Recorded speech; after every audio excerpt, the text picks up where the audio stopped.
This is Khan, a true gamer with top-tier skills. Unfortunately, he talks too much, so he gets slapped by monsters before he can use his abilities. Suddenly, he meets a girl named Flona. She comes to find Khan to ask him for a favor. With his love for girls, of course, no guy would refuse. He then sits down to chat with her and lets her know that he is a responsible person, not just in games but in real life too. So she immediately reveals that the favor she wants to ask is in real life. He is excited and happy because he thinks that after nearly 20 years of being single, he can now experience what it's like to have a girlfriend. She hopes he can help her because if he can, she's willing to give up something very important. He then asks her where she wants to meet him, and she says they will meet soon. Suddenly, Khan falls into another world where a swordsman is on a mission to protect a princess who is running away. Two modern tanks are chasing them and deploying soldiers to surround their group. The swordsman and his men stand up to protect the princess, but the enemy commander has already taken care of all his comrades, leaving only him and the princess. He knows the swordsman is the sword Saint Lane, and out of respect, he will let him live on the condition that he hands over the princess. He refused and prepared for a one-on-one duel with him. Unexpectedly, Khan and his chair fall straight onto the head of the enemy commander. Lane quickly takes the princess away, but she wants him to save Khan too. So he turns back, throws a rope, and pulls him along.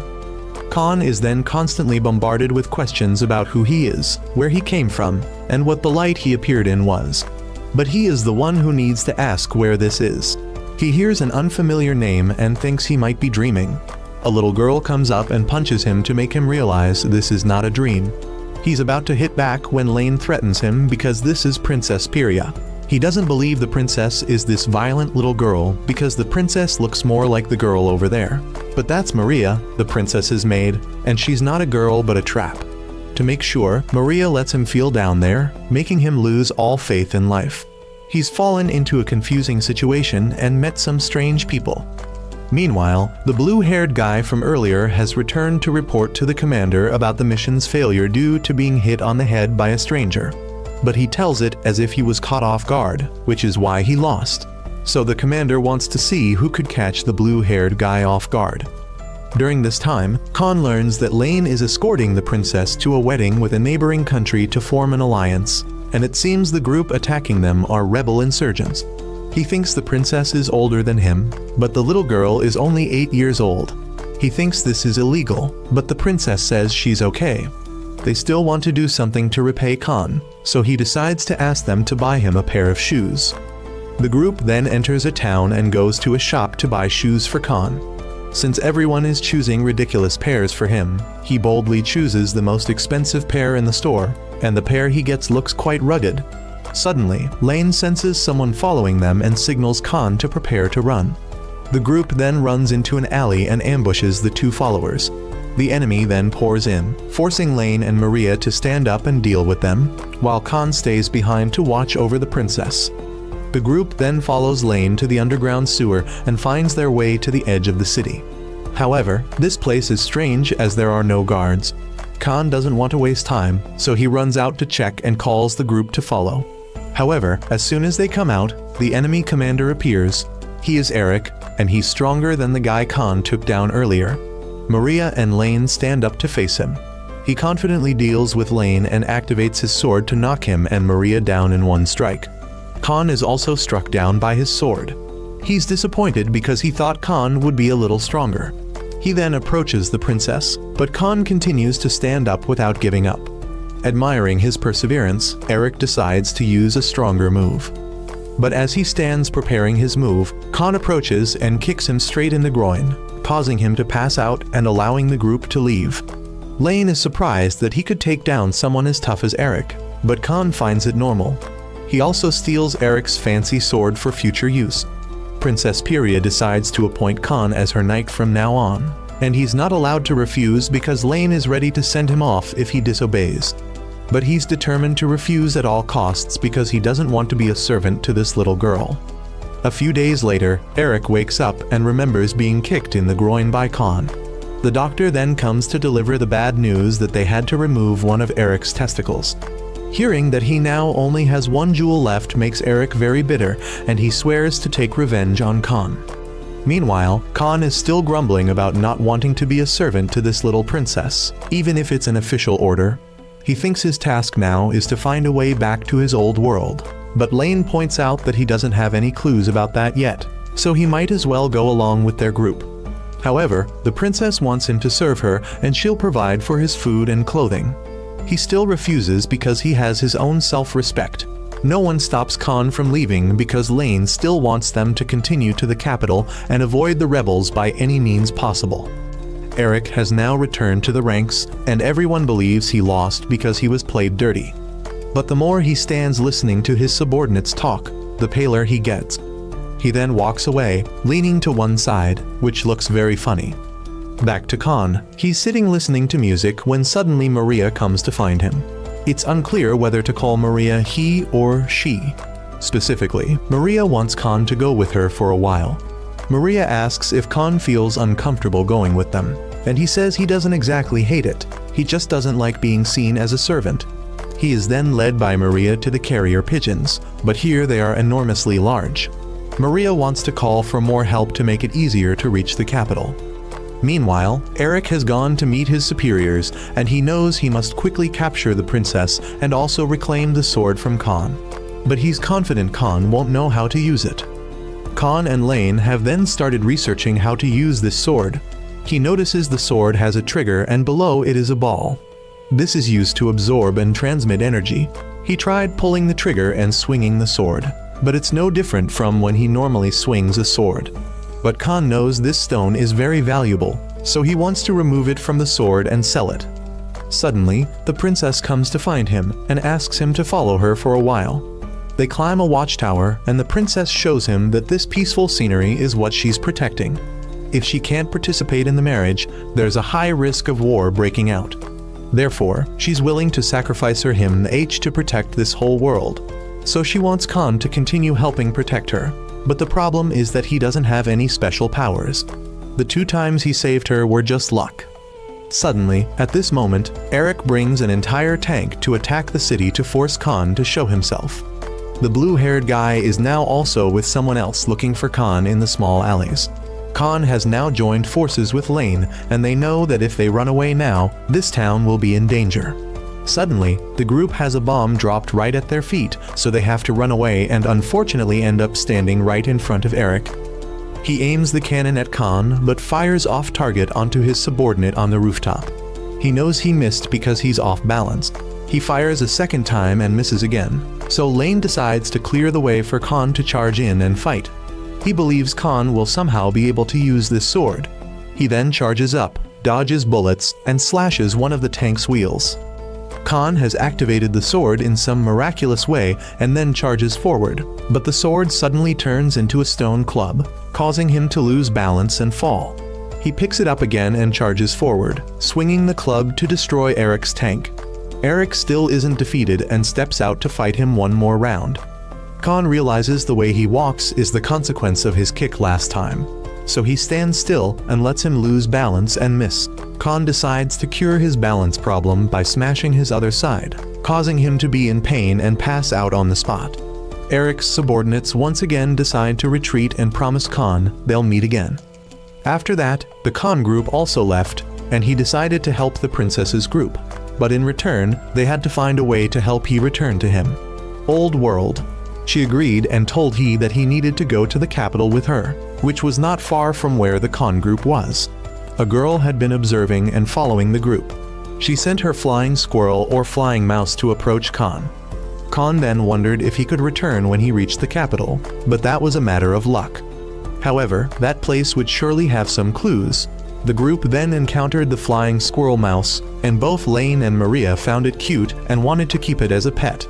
But Khan firmly refused and argued that they shouldn't disrupt the natural order like that. Wild animals should be left in their natural environment to survive and grow stronger in the wild. He came up with a bunch of reasons to prevent them from adopting it and then chased it away. That night, while Khan was sleeping, the creature found its way to his room. In the morning, he was startled and shouted when he found the squirrel mouse had come to him. Although he tried to shout and chase it away, Maria extended her hand to welcome it and decided to keep it at all costs, regardless of whether Khan agreed or not. He continuously painted the worst scenarios of keeping this creature, but Maria still refused. Lane then told a legend about a hero.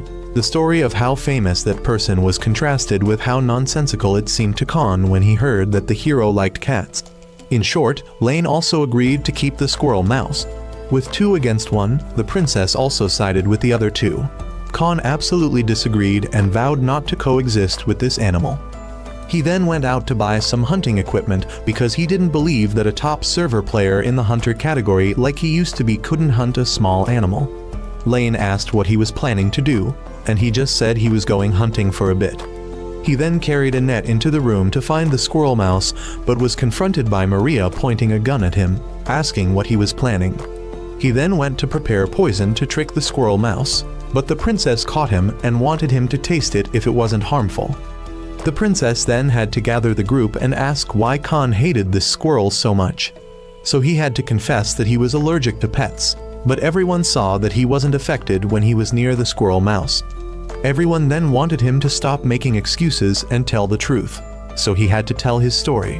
When he was on a rainy day, he found 2 abandoned cats on the street.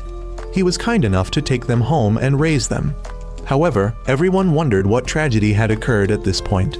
Did they get sick and die, or did his family object and not allow him to keep them? No, he hated them because he had raised them so much but never received any affection from them. Everyone thought this might be an opportunity for him to change his perspective. He wasn't sure if he could really change, but he still agreed to listen to the other 3 and extended his hand to make peace with the squirrel. But it immediately bit his hand, making him extremely angry and grabbing a mace to fight with it. He wanted it to disappear if it lost, and if he lost, it still had to disappear. Lane and Maria wanted him not to be so petty and to set proper conditions, so he agreed to let it stay if it won. He then continuously swung his hammer and destroyed the floor. Everyone wanted him not to be too rough, but he didn't listen. He was scratched once by the squirrel lunging at him. He kept attacking but couldn't land a single hit. Just when he had cornered it, he missed again because it jumped up and kicked him in the face, knocking him unconscious. He then lost and had to accept letting it follow the group. He still vowed to kill it if he had the chance. The journey afterward was not very smooth as the squirrel mouse and Khan constantly quarreled with each other. Everyone now thought of one thing: they had to name this squirrel mouse. Everyone came up with silly names, so Khan argued that naming should be done carefully and properly, and above all, it should only be 4 syllables long. If no one could come up with a proper name, he would call it Pet. No one objected much, and they continued on their journey. While Eric was leading the blue-haired person back to his mansion, Eric reunited with his fiancée there, and she was very sorry to hear that Eric had been slandered on the battlefield. If she knew that her fiancé had just lost 2 more gems, who knows how much more sorry she would be. When Eric went into the house, his fiancée, having heard that Eric was wounded, wanted to apply medicine to his wounds. He was afraid that if he revealed now that he had lost the most precious thing, he would lose his fiancée forever, so he decided to hide it at all costs. However, his refusal made her somewhat sad. Later, as Eric was about to leave with the blue-haired person, the butler noticed that Eric's fiancée seemed sad about something. Not wanting to leave his fiancée alone, Eric invited her to join him in the carriage for sightseeing. Sitting in the carriage, Eric constantly thought about what would happen if he told the truth to his fiancée. Surely she would be disappointed and abandon him. While camping by the lake, his fiancée asked Eric how many children he wanted in the future. But hearing this made Eric's heart ache even more because he wondered if he could even have any children in his current condition. Eric didn't want to talk about this, but his fiancée thought Eric meant that children were a gift from heaven and they couldn't decide for themselves. Eric, feeling a pang in his heart, left for a moment to ask heaven how he should answer his fiancée. Noticing Eric's strange behavior, his fiancée asked the blue-haired person where Eric was wounded, but the blue-haired person didn't know either. The blue-haired person also told her the name of the person who had caused Eric's predicament and why Eric was defeated. That evening, upon returning, Eric met 2 acquaintances, Limpus and Ella. Hearing about Eric's injury, Ella gave him a box of traditional medicine that only needed to be taken orally. Eric happily accepted it, which made his fiancée even sadder. The blue-haired person asked the butler about these 2 people and learned that they were distant relatives of Eric. Limpus then told the butler to prepare a feast for dinner that night, but the ultimate purpose of Limpus and Ella was more sinister. Specifically, the medicine given to Eric earlier was a stimulant, and Ella would have the duty of seducing Eric to become his bride and take over the family's reputation, while Limpus would take advantage of this to approach Eric's fiancée and marry her. Later, Ella brought the medicine to Eric and lured him to lie on the bed. She then wore only her underwear and began to wrap herself around Eric, but Eric pushed her away. However, Limpus rushed in and started making a fuss about this. Eric's fiancée ran away in sadness, while Limpus didn't believe any of Eric's excuses, saying that only if that part was weak would it not be affected by the medicine. Hearing this, Eric felt a pang in his heart and decided to challenge Limpus to prove his innocence. Limpus accepted the challenge and arranged to meet Eric in the forest the next day. Limpus had anticipated this, so when leaving, he told his sister the reason he was confident in challenging Eric was because Eric valued honor while he didn't. The blue-haired person overheard this and reported it to Eric. Eric had also suspected this, but still had to fight to find a way to apologize to his fiancée. The next morning, Eric and the blue-haired person met Limpus and his sister in the forest. The blue-haired person blamed this situation on Limpus's setup, but since he admitted to it anyway, Eric had to accept the deal and fight. Eric then wanted to fight Limpus, but Limpus called out a muscular man to fight in his place. Not only that, but the muscular man also called out more accomplices, and so on until Eric had to fight 7 men. However, Eric was not intimidated and charged forward, knocking each one to the ground with a single blow. But Limpus then summoned a demonic chicken to fight Eric. Eric was gradually losing strength and couldn't hold out much longer, but his fiancée and the butler arrived to cheer him on. Empowered, Eric continued fighting, but suddenly the chicken ran towards his fiancée, causing Eric to awaken some kind of power to rush over, intercept, and slash down the chicken. Eric then approached Limpus to ask if he admitted defeat, and Limpus conceded. But as Eric turned away, Limpus kicked him in the groin. However, a person who had lost everything no longer felt pain as he once did. Eric defeated Limpus and approached his fiancée. The butler wondered why Eric didn't feel pain when kicked in the vital spot, to which Eric claimed he had trained for it. The blue-haired person had to admit and called Eric a man of steel. The next day, Eric and the blue-haired person set off to return to their mission. Eric now happily accepted medicine from his fiancée to make her feel better and promised to return someday. Eric and the blue-haired person then headed to a hot spring to cleanse their bodies. The rebel council now hears news that the princess is being protected by a powerful warrior. This warrior is very mysterious and can use energy weapons. They have no information about this person, so they decide to send someone to deal with the situation quietly to avoid Eric finding out. They fear Eric's honor would be damaged if they spoke up. They then went to the prison and released a cannibal to hunt down Khan's group. Back to Khan's group, he now know the princess's plan is to take he to the capital and find a way to help he fly up to the Sky City, as that place might know something about he falling from the sky. From now until then, do him. Bodyguard job for her well. The cannibal has spotted the group and is following them. They later arrive at an inn and stay there today. Khan asked Lane how long they still have to travel, and he said 2 months if there are no setbacks. Khan complains because it's too long, but he wants he to focus on protecting the princess, as she trusts he very much. Suddenly, Maria runs in to report that the princess has reached that time. Khan doesn't understand, but is dragged along to see. Everyone comes to look, but he see the princess looking completely normal. Lane had to pull he outside to prevent he from angering the princess. He wonder about the princess looking completely normal. Then Lane asks if he noticed the tuft of hair on the princess's head. He did notice, but before they could explain in detail, the princess complained of hunger and both quickly ran to the kitchen to find food. Despite Maria taking out all the food in the kitchen, it still wasn't enough. Maria then told the chef that they would rent out the entire place for a day and the inn shouldn't accept any more guests. Maria also asked Lane and Khan to go buy more food. As soon as they left the inn, the cannibal approached. Lane and Khan have now bought food and returned. Lane explains that the princess is in her hyperactive period, and although he has never seen her during this time, he's heard from others that it's terrifying. They need to avoid upsetting her because once the third tuft of hair stands up on her head, everything will be over. When they return, Maria has cooked a lot and asks them to bring it to the princess. As soon as they bring it in, she demands something bigger. Khan places a plate of food down and it disappears instantly, so he has to go back to the kitchen. Maria's hands are numb, but she still has to keep cooking. Khan keeps bringing food up and it keeps disappearing, making him start to grumble. The second tuft of hair stands up and Lane starts to worry. The princess now forces him to say meow after every sentence.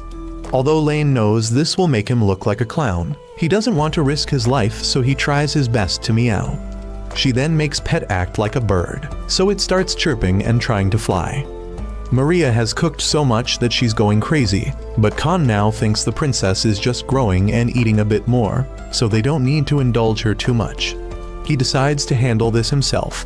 He goes to the princess's room and says he understands her current situation, but she shouldn't trouble others. She needs to help the other two, and the first thing is to help him carry these dishes down to the kitchen. Maria and Lane are shocked because the princess actually helps Khan. After she returns to her room, the other two advise Khan not to do such reckless things again if he doesn't want to die. He then wants both of them to go rest and not worry. The lights are out and the cannibal finally acts. He sneaks in and discovers someone in the kitchen. He goes to check and sees Maria still cooking there. He rushes to stab her, but Maria throws a ladle of soup at him, causing the meat skewer to fall on his face. Flour then falls on his head and Maria, angry, goes to beat him up and demands he leave immediately if he values his life. He fearfully runs away and then decides to change his target. He caught Lane's eye and he angrily strode over, demanding that he leave immediately if he didn't want to die. But he thought that warning was just a threat, so he ran away and then reached the princess's room. He knew the princess was in bed, so he approached intending to assassinate her. But the third tuft of hair stood up and the nightmare truly began. Khan was going to the bathroom when suddenly that guy rushed over and clung to him. He begged Khan for help, so Khan thought he was hired by those two to scare him about the princess affair. Khan then followed him to the princess's room to find her, but he didn't see her in bed. He went to the window to check and saw that guy had been frightened unconscious by the princess. She then toyed with Khan and lunged at him. Khan saw the 3 tufts of hair and knew what had happened, so he jumped out the window to escape. The assassination plan had failed, and no one ever saw that assassin again after that. A few days later, the group arrived at a hot spring town. This was the largest hot spring area on the entire continent. Khan didn't seem to like this place much because he came here with kids and men but no girls. He asked Lane about services for men and Lane pointed to the area across the way. Lane then led them to the hotel where he usually stays when visiting here. The staff guided the whole group to their rooms. Khan wondered if Maria would bathe in the men's or women's section, but Lane informed him that Maria and the princess already had bathtubs in their room, while he and Khan would be in this small room and use the outdoor bath. Khan eagerly jumped in, but Lane wanted him to sit still and enjoy it. He felt nostalgic because he had gone to a hot spring with his family once before. As he sat listening to Lane talk, suddenly his thing stood up. Worried that Lane would notice, he asked to leave early. He was concerned his sexuality was bending, so he had to find a way to fix it urgently. But he remembered Lane saying this hot spring also helps awaken him. Suddenly he saw Eric walking by, so he hid in a corner. He couldn't believe the guy he hated most was here, and since he had played dirty tricks on him twice before and made him lose 2 gems, he had a feeling he wouldn't be able to trick him again this time. He then ran back to the princess's room and asked to hide there temporarily, but the two inside were having too much fun to hear anything, so he had to go look for Lane again. But he had left the bath and Khan was sure he had gone to the entertainment area earlier. He then saw Eric coming in, so he had to hide.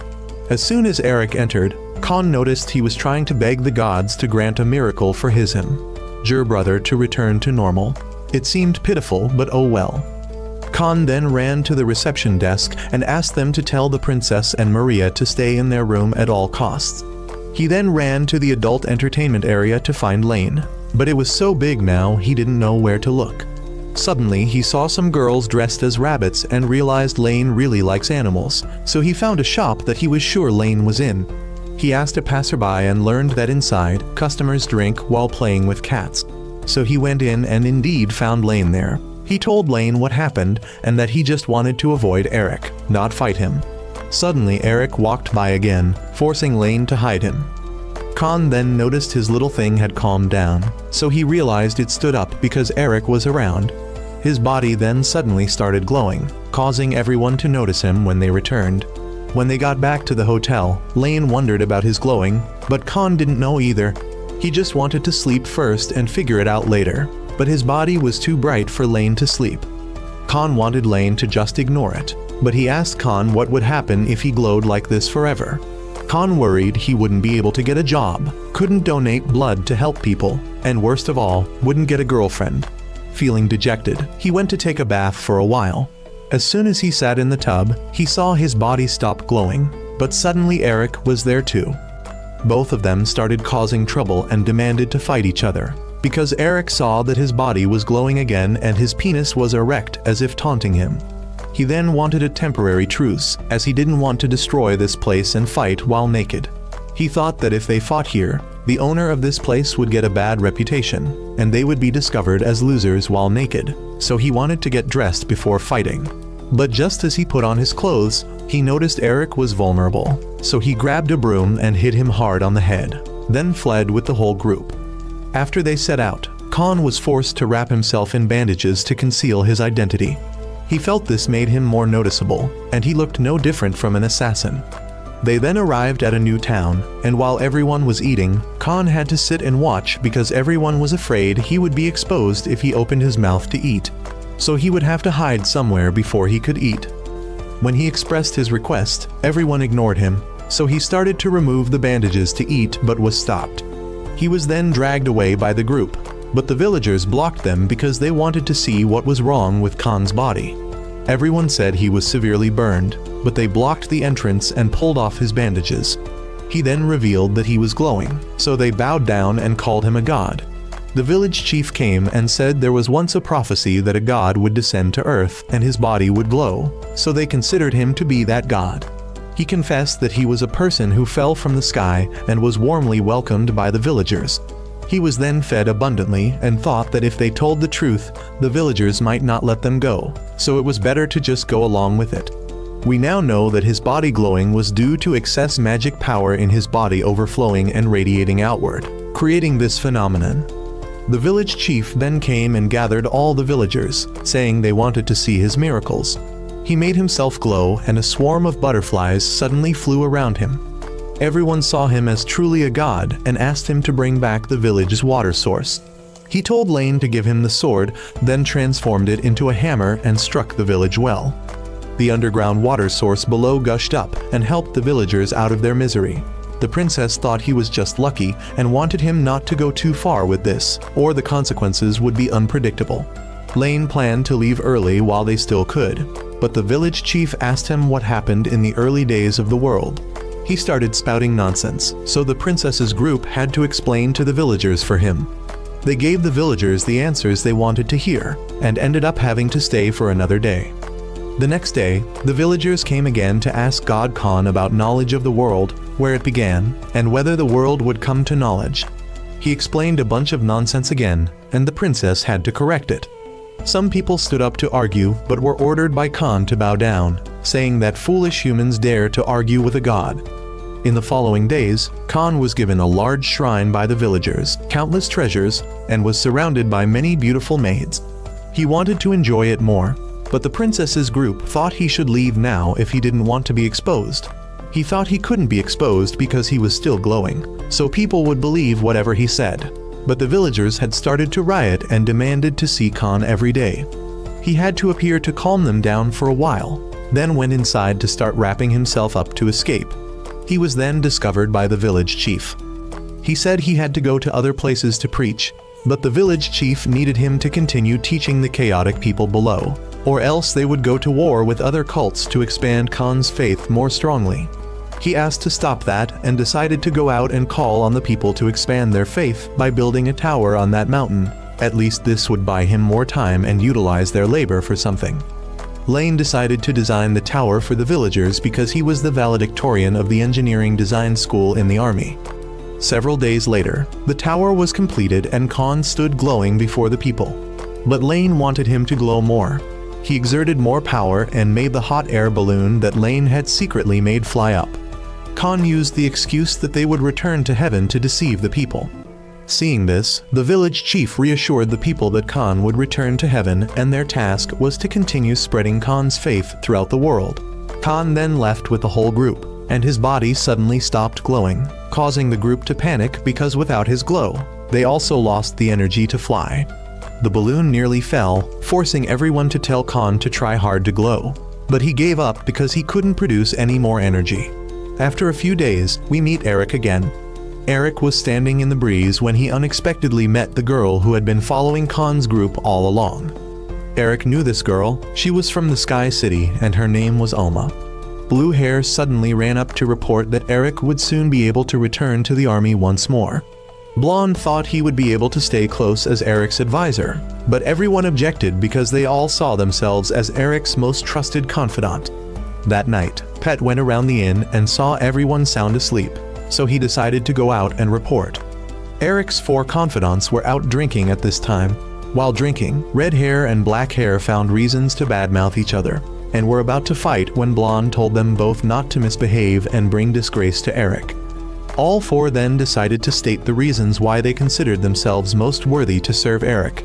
Black Hair stood up to speak first, saying that during Eric's rest period, he had gone to the mountains to train and underwent many harsh training sessions to surpass his limits. But everyone thought Black Hair trained those things due to his masochistic nature. More importantly, Black Hair had just invented a killing technique, and its name was so ridiculously long that no one could hear it. Meanwhile, Eric had followed Alma to meet a blacksmith.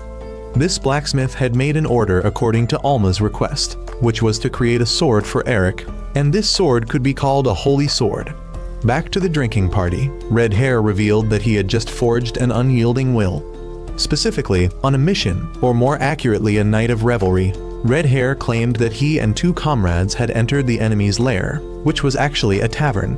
Red Hair thought the enemy had almost caught on to his plan, putting him and his comrades in a difficult situation, specifically that the girls kept avoiding the groping of the 3MG men. In the end, Red Hair claimed that his comrades had fallen and he himself was determined that he couldn't escape. The situation was that the other 2 had passed out drunk while Red Hair didn't have enough money to pay. So Red Hair had spent a night with a tavern owner to escape the difficult situation.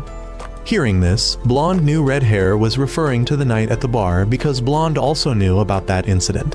It must be because of that promiscuous nature that Red Hair's wife left him. Back to Eric, Alma had placed a gem in the sword and transmitted energy into it, while warning Eric not to lose it again.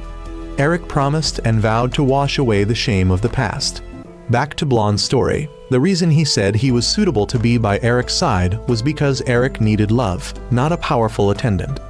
Everyone noticed that whenever Blonde was drunk, he talked just like a girl, and no one knew that Blonde was actually a girl disguised as a boy. Everyone who heard Blonde's imagination about a morning with Eric punched him to wake him up from his delusion because Eric already had a fiancée, but Blonde didn't care. Red Hair thought that it was because of those who liked to be the third wheel like Blonde that this world was in chaos. Blonde thought Red Hair was blaming him for his wife leaving him, so the 2 started arguing again. Blue Hair wanted Black Hair to intervene, but Black Hair had fallen asleep. Blonde and Red Hair stood up to prepare for a fight. Black Hair now also jumped up, wanting to participate to see who was the strongest to be Eric's attendant. Blue Hair agreed to the fight, but the rules would be set by Blue Hair. After that, all 4 went to the desert to hunt a dragon. It didn't matter who dealt the most damage, as long as someone could deliver the finishing blow, they would win. Black Hair charged forward and unleashed his ultimate killing technique. Red Hair took advantage of the opportunity to circle behind and cut off its tail. Blonde rushed up to slash at its head, and Blue Hair leaped up to break its horns. But it ran away and called for its big brother. This larger dragon was much stronger and defeated all 4 of them. But at that moment, Eric arrived and used his new sword to destroy the dragon in one strike. Eric confessed to everyone that he was wrong to try to confront Khan alone. From now on, Eric wanted everyone's help to defeat Khan. Back to Khan's group, in the following days, they ran out of food and had to catch fish to grill and eat to get by. Khan now began to complain about how comfortable his life was in the old world, and now he had to eat and sleep rough like a homeless person. They told him to hang on because they would reach town tomorrow, but he missed home and everything he had back there. That night, when everyone was asleep, Khan lay reminiscing about his homeland. The next morning, the group reached the next town and everyone noticed Khan was unusually quiet today, and he had been carving something since morning. We later learned that he had tried to make a wooden game controller to comfort himself. When they entered the town, everyone went to take a bath to relax. But when Lane returned to the room, he saw Khan sitting and pressing the piece of wood he had made that morning, while mumbling nonsense about wanting to eat snacks and read manga. Lane told the princess and Maria, but they didn't know what snacks were. From the description, it was supposedly something with many strange diverse flavors and thinly sliced. Not understanding, they went shopping and brought back things for Khan to try. He was now like someone with mental issues, looking at the rectangle on the wall as if it were a TV. Everyone understood he was homesick, so they decided to make something for Khan to eat. Maria came to ask and Khan requested a hamburger. Not knowing exactly what it was, Maria asked him to write down the ingredients. Although it still sounded strange, Maria would try to make it. Although they knew it would cost quite a bit of money, the princess decided to indulge Khan for one day. They went to the market and the princess soon came to call Khan down to try the food.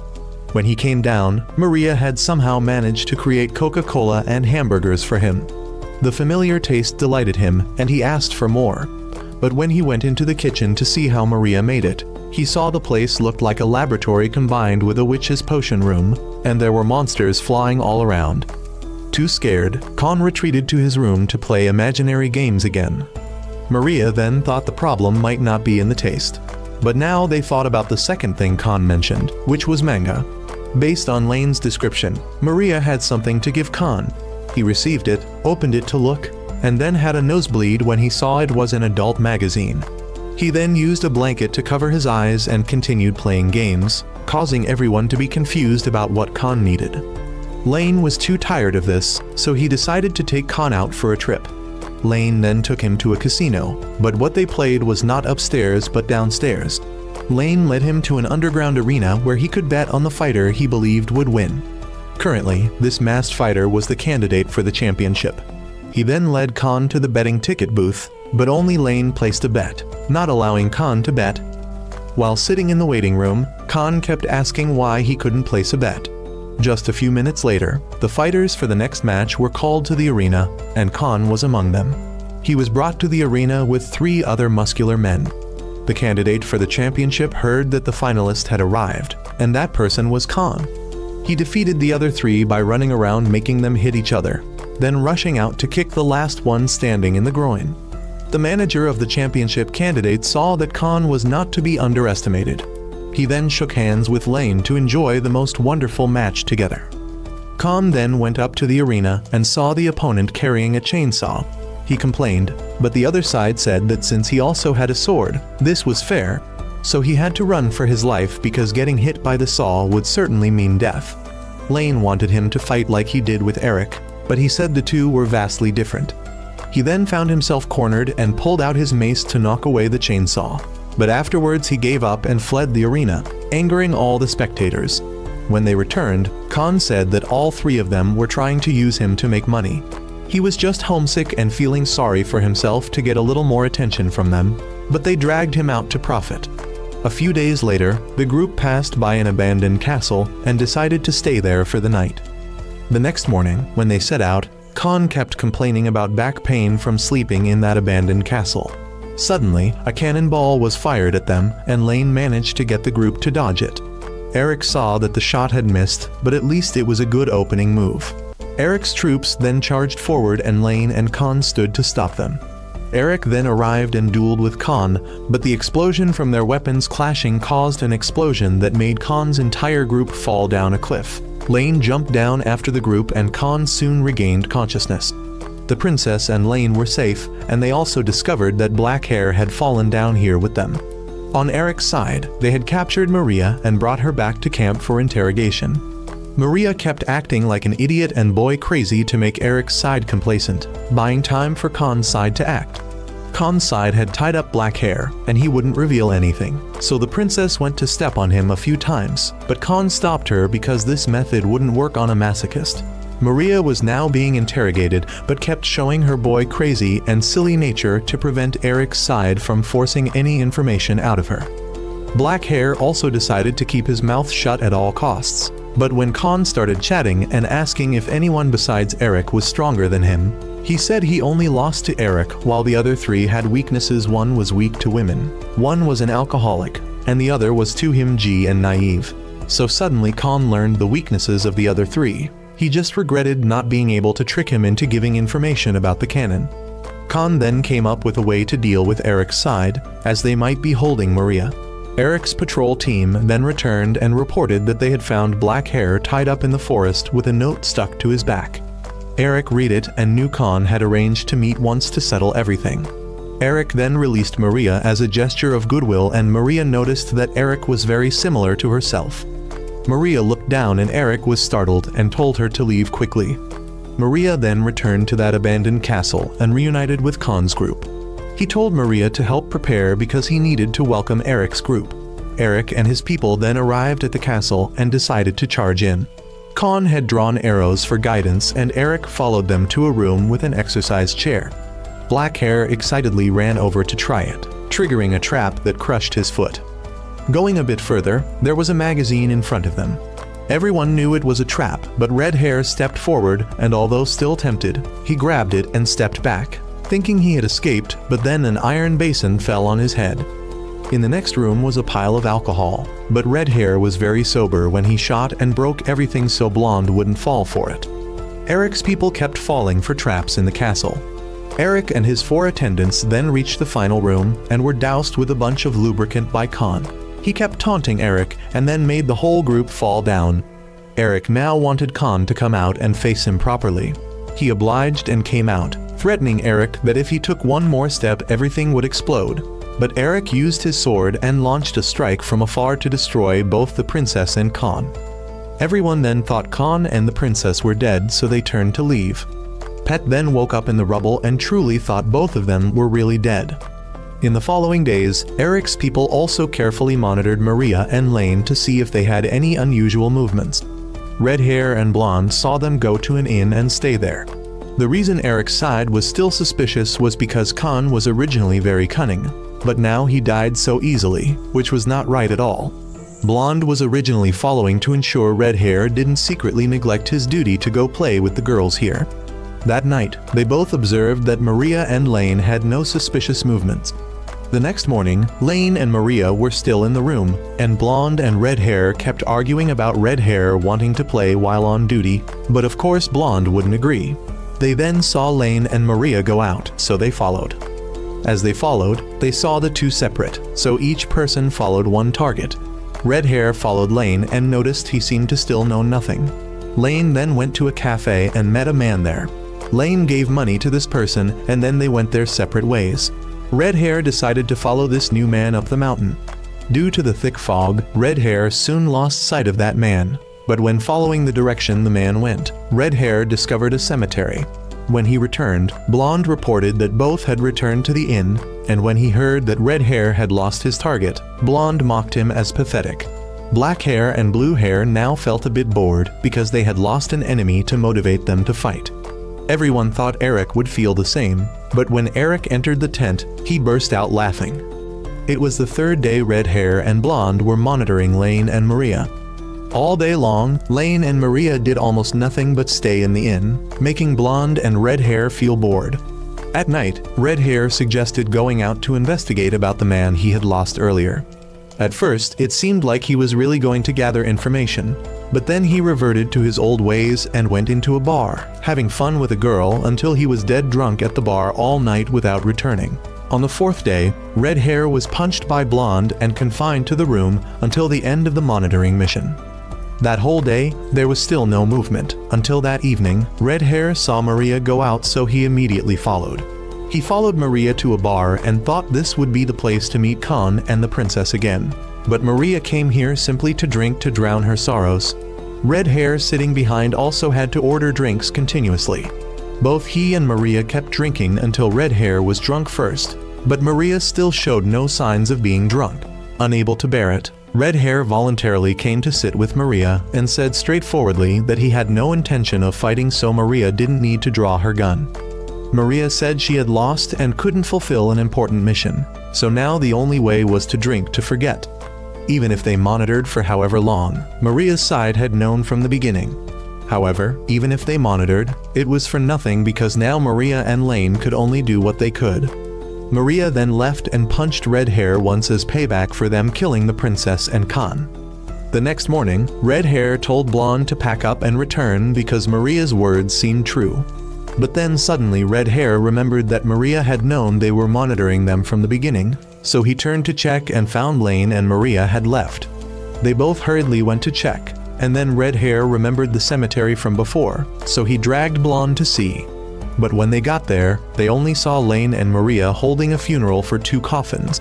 Therefore, Blonde and Red Hair thought Khan and the princess were really dead, so they decided to end the mission and return. After that day, Maria and Lane had left, and indeed Khan and the princess were still not dead. We then meet a girl named Miranda. She is a cheerful, lively person and a bit hyperactive. She came to complain to her parents that her hair looked a bit bad today, and she was afraid others would see her as ugly. But her parents comforted her, so she decided to visit her grandmother. Although her parents didn't think this was a good idea, she still decided to visit her grandmother. Her mother was about to say something when her father stopped her.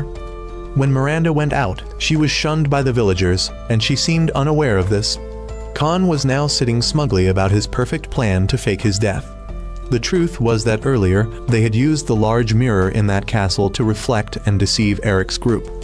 Moreover, the acting talents of Lane and Maria, along with that fake funeral, were the finishing touch.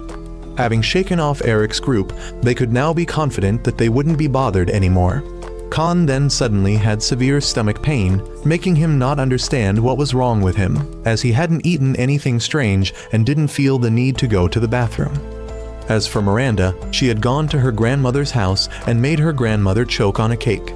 She took the opportunity to clean the house so her grandmother wouldn't be invaded by bacteria. Her grandmother tried to reach for the glass of water beside her, but was hit by Miranda's broom and fell unconscious. She then went outside and accidentally bumped into Khan's group. Cupid's arrow struck Miranda and gave her a dreamy view of Khan. She thought they were meant for each other, and when she heard that he was having stomach pain, she saw it as a terminal illness and thought this love story was tragic as Khan was about to leave this world. She didn't accept this, so she followed Khan. Khan was now being guided to see a doctor when Miranda followed and started imagining as if she and Khan had had a beautiful love story for a long time and now was the time to part. So she believed a slap would help Khan wake up. She rushed over, punched Khan's face repeatedly, and then ran away believing he would no longer be negative about life. Khan then returned to complain to the group about being beaten. Everyone thought he must have done something to someone to be beaten, but he hadn't done anything at all. So after that, Maria had to go with him to the doctor, and Miranda immediately identified Maria as her love rival. Moreover, she saw Khan as a cunning man who deceived her feelings, so she wielded a great sword and rushed to attack Khan. He luckily dodged, but she fell, so he reached out to catch her. But she then saw Maria's wardrobe malfunction, so she called Khan a scoundrel and ran away. He then got to see the doctor and learned he only had mild food poisoning. He then left and was questioned by Maria about the girl from earlier, but he really knew nothing. On the way back, Miranda once again thought she had been hasty in attacking Khan and saw his promiscuity as a way for her to give up on him and find new happiness. So she once again came to attack Khan. She wanted Khan to express himself to her, but he didn't even understand what she was referring to. She then turned her back to wait for him to express himself, but he ran away. She threw a knife into his shoe sole to prevent him from escaping and declared a challenge to him. They then went to a grass field to duel under the witness of Lane's group. Miranda then opened first and rushed forward. While fighting, she claimed that she and Khan had known each other before and even had a beautiful love story, and now she was ready to restart that love story. The princess, hearing this again, began to suspect Khan, although he tried to explain that he didn't know this girl at all. He was then overwhelmed by Miranda and had to bow his head in defeat. She thought a weakling like him wasn't worthy to be her lover, so she gave up. Back to Khan's group, Lane was now going to rent a boat to get to the next place, but was overcharged, so he refused to rent and angrily returned. When he returned to the group, Khan wondered why Lane was so stingy when he had enough money to rent the whole boat. But he only agreed to go when he wasn't overcharged. So then everyone thought they should just go around instead of going quickly by sea. Khan didn't agree because he wanted to know the fastest way back possible. But between going around and going by sea, it was only a difference of 3 days, so everyone advised him to just go around with them, because on the road they might encounter many interesting things. They then split up to buy things and agreed to meet back here in an hour. Khan split up to find a toilet because he needed to relieve himself. Suddenly, he met one of Eric's subordinates, but because he was drunk, he thought he was seeing Khan wrong. As for Khan, after a while he heard someone's voice. He followed the sound and went to check, then discovered Pet reporting back to someone. Pet just put away the communication device and turned around to see Khan standing behind him. Pet pretends to know nothing, but he are very certain about what he have seen. He shake it too hard, causing it to suddenly faint and then vomit on him. Face. After that, he go to wash him. Face and the green-haired person and another person under Eric's command see him, but they still think he might just be an illusion. He then distinctly hear the pet's voice, blaming he for making it vomit like that. He then force it to reveal what it really is, but it considers he just a kid and thinks he can't do anything to it. He then decide to make it experience some BDSM activities, causing it to surrender. It then gives he a riddle to solve himself. After he solve it, the meaning of the sentence says that the pet is him. Father. It also claims this, but obviously he won't accept it because he and it are different species. So it makes up a story that when he were born, it held a big party. But a dark witch got angry because she wasn't invited to the party, so she cursed him. The pet claims it stood up to protect him, which is why it turned into this form. He don't believe this because it sounds like a fairy tale, but it continues the story, saying that as he grew up, he looked like a Himji lady. Once while playing ball, he dropped the ball into a lake. A talking frog came and offered to help he and wanted to be friends. That night, the frog came back and wanted he to kiss it, but he already knew the ending of the story, so the pet pretends to be old and senile. He still don't believe it, so he threatened to turn it into tomato sauce if it keeps bragging. Having no choice, it finally tells he directly that he are the chosen one, and it was given the responsibility to follow, watch over, and give he advice when needed. He still don't believe what it says. A while later, another member under Eric's command is reading a romantic novel when he suddenly sees Lane, and he's sitting in a horse carriage, but he thinks he's just seeing things. At this point, he keep talking about how the pet can speak human language, but in front of everyone, it still acts and makes everyone think him heavily delusional and need to be taken to the capital soon to cure him. Illness. He know him being seen as a fool, and the pet keeps provoking he to make he look even crazier in front of everyone. Knowing he can't argue back, he decide to play a trick on the pet. He admit that he were wrong for trying to prove the pet could speak human language and won't mention it again. But now he say that him's noticed the pet has been acting strange lately. He suggests helping the pet find a baby squirrel by finding it a mate. He press the pet's face against the glass window and make it choose between a sheep or a cat, but thinking him gone too far, he bring out a hairless mouse as another option for the pet. The pet runs to the princess's head and says him, being creepy, but he suggests that the pet might be sick because it's mating season and it's not looking for a mate. So he propose neutering it to cure its illness. He bring a sword and tell the pet to bear with it because he only need one strike. The pet tries to run away and keeps shouting, and now the princess realizes that the pet has been speaking human language all along. He now stubbornly refuses to believe and insists on neutering the pet. Eric passes by and catches he trying to neuter the pet, startled because he thought he were dead, but decides to pretend to be deaf and act like he didn't hear anything. Not long after, group arrives at a mobile castle. This castle uses magic, so it can move directly to the capital. Meanwhile, the current ruler has met someone who is the Minister of Foreign Affairs, who is also the person who will marry the princess. The minister hears about the princess being assassinated, but the king believes his granddaughter is still alive because she has great fortune.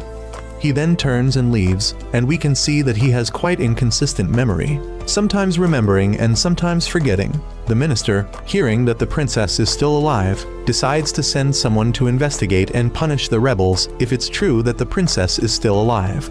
Khan group then arrives at the royal capital, and they will have to climb the tower for a while longer to meet the king.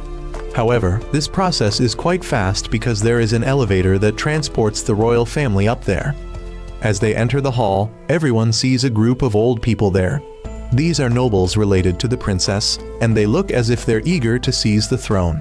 Upon meeting the king again, the princess steps up for an audience, and indeed he is a person who forgets quickly, forgetting things as soon as he says them. If it weren't for the courtier beside him reminding him, he would barely remember anything. The princess then receives a mask or crown of some sort to use in the wedding ceremony. As for him, he must go to see the astrologer in the west to find the way back to the Sky City. He then hear the king talking about he having some kind of destiny, but before he can explain clearly, he leaves due to soiling his pants. He then retreat with the princess's group, and the princess now has to go to her fiancé house. Therefore, he will have to find him, own way to the western tower. Unfortunately, there are dozens of towers in the west, so he have to borrow a map to go by himself. He say that if he find a way, him will leave immediately without saying goodbye to them, but they are prepared for this as they can no longer rely on him. He then try to find him, way on him, own and indeed get lost. He luckily meet the pet again, and it informs he that this is the dark area where criminals do business, so it came down here to close some deals. He admit that he have treated it poorly many times and ask for its help to find a way out of here. He then follow the pet's instructions, moving from one place to another. While walking in a small tunnel, he discover a rebel organization, so the pet takes out masks for both of he to wear to avoid being recognized. However, he are soon discovered by the leader of these rebels.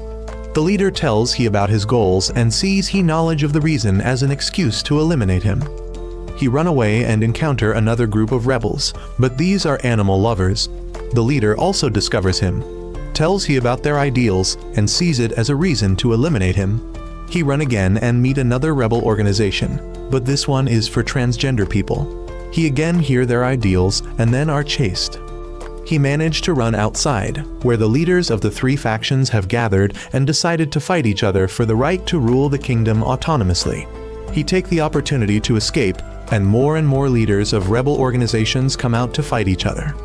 He and the pet finally reach the astrologer's tower. When he arrive, he meet the astrologer, but he doesn't know how to get to the Sky City.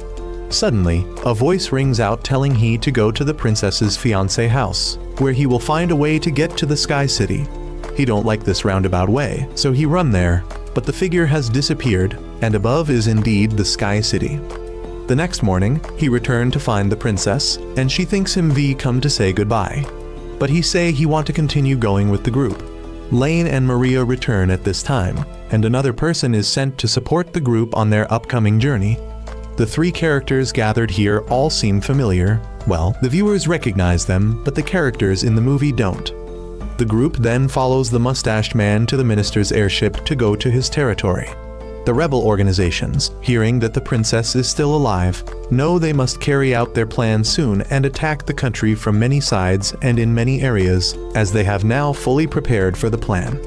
Eric, now knowing that he are still alive, calls for people to come to the capital to settle the score for the previous deception. He are now sitting in a corner, pondering.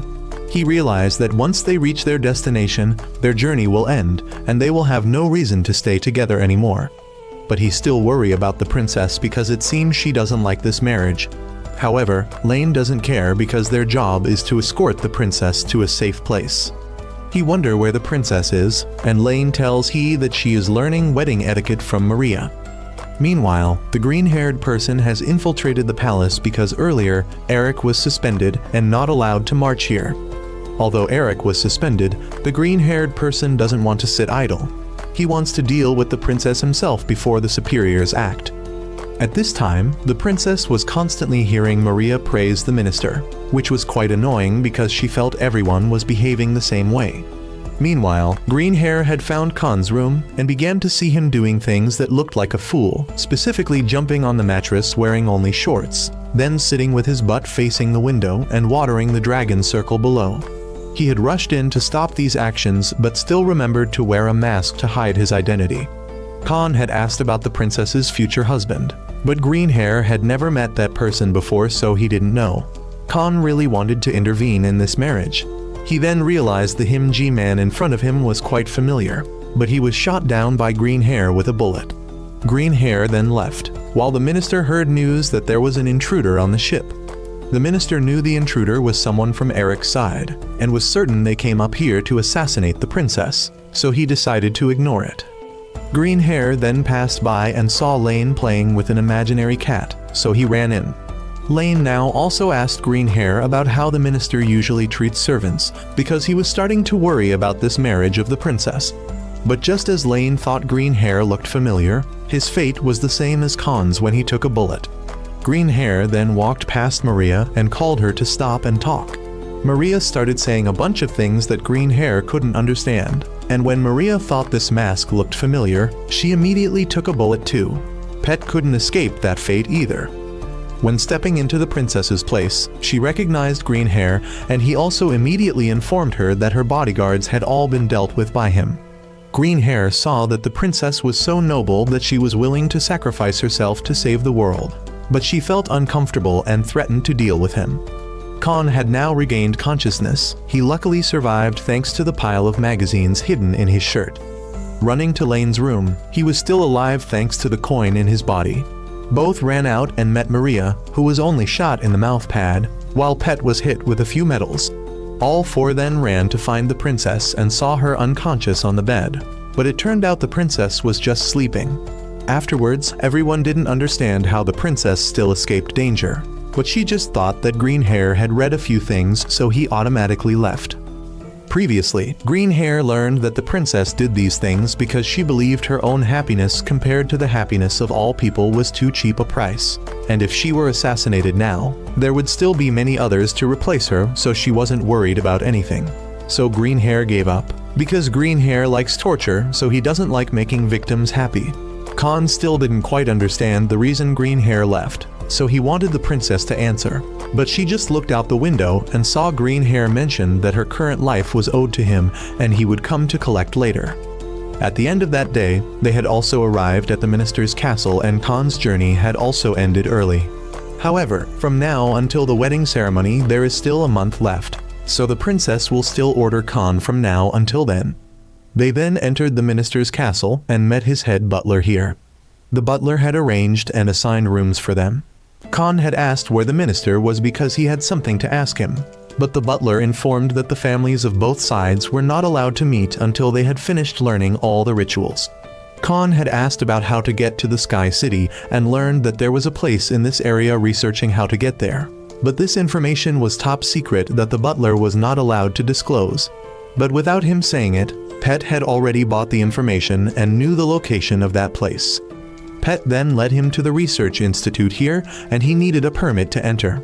But he didn't go in, he crawled in. He then met a receptionist, and she asked what he needed.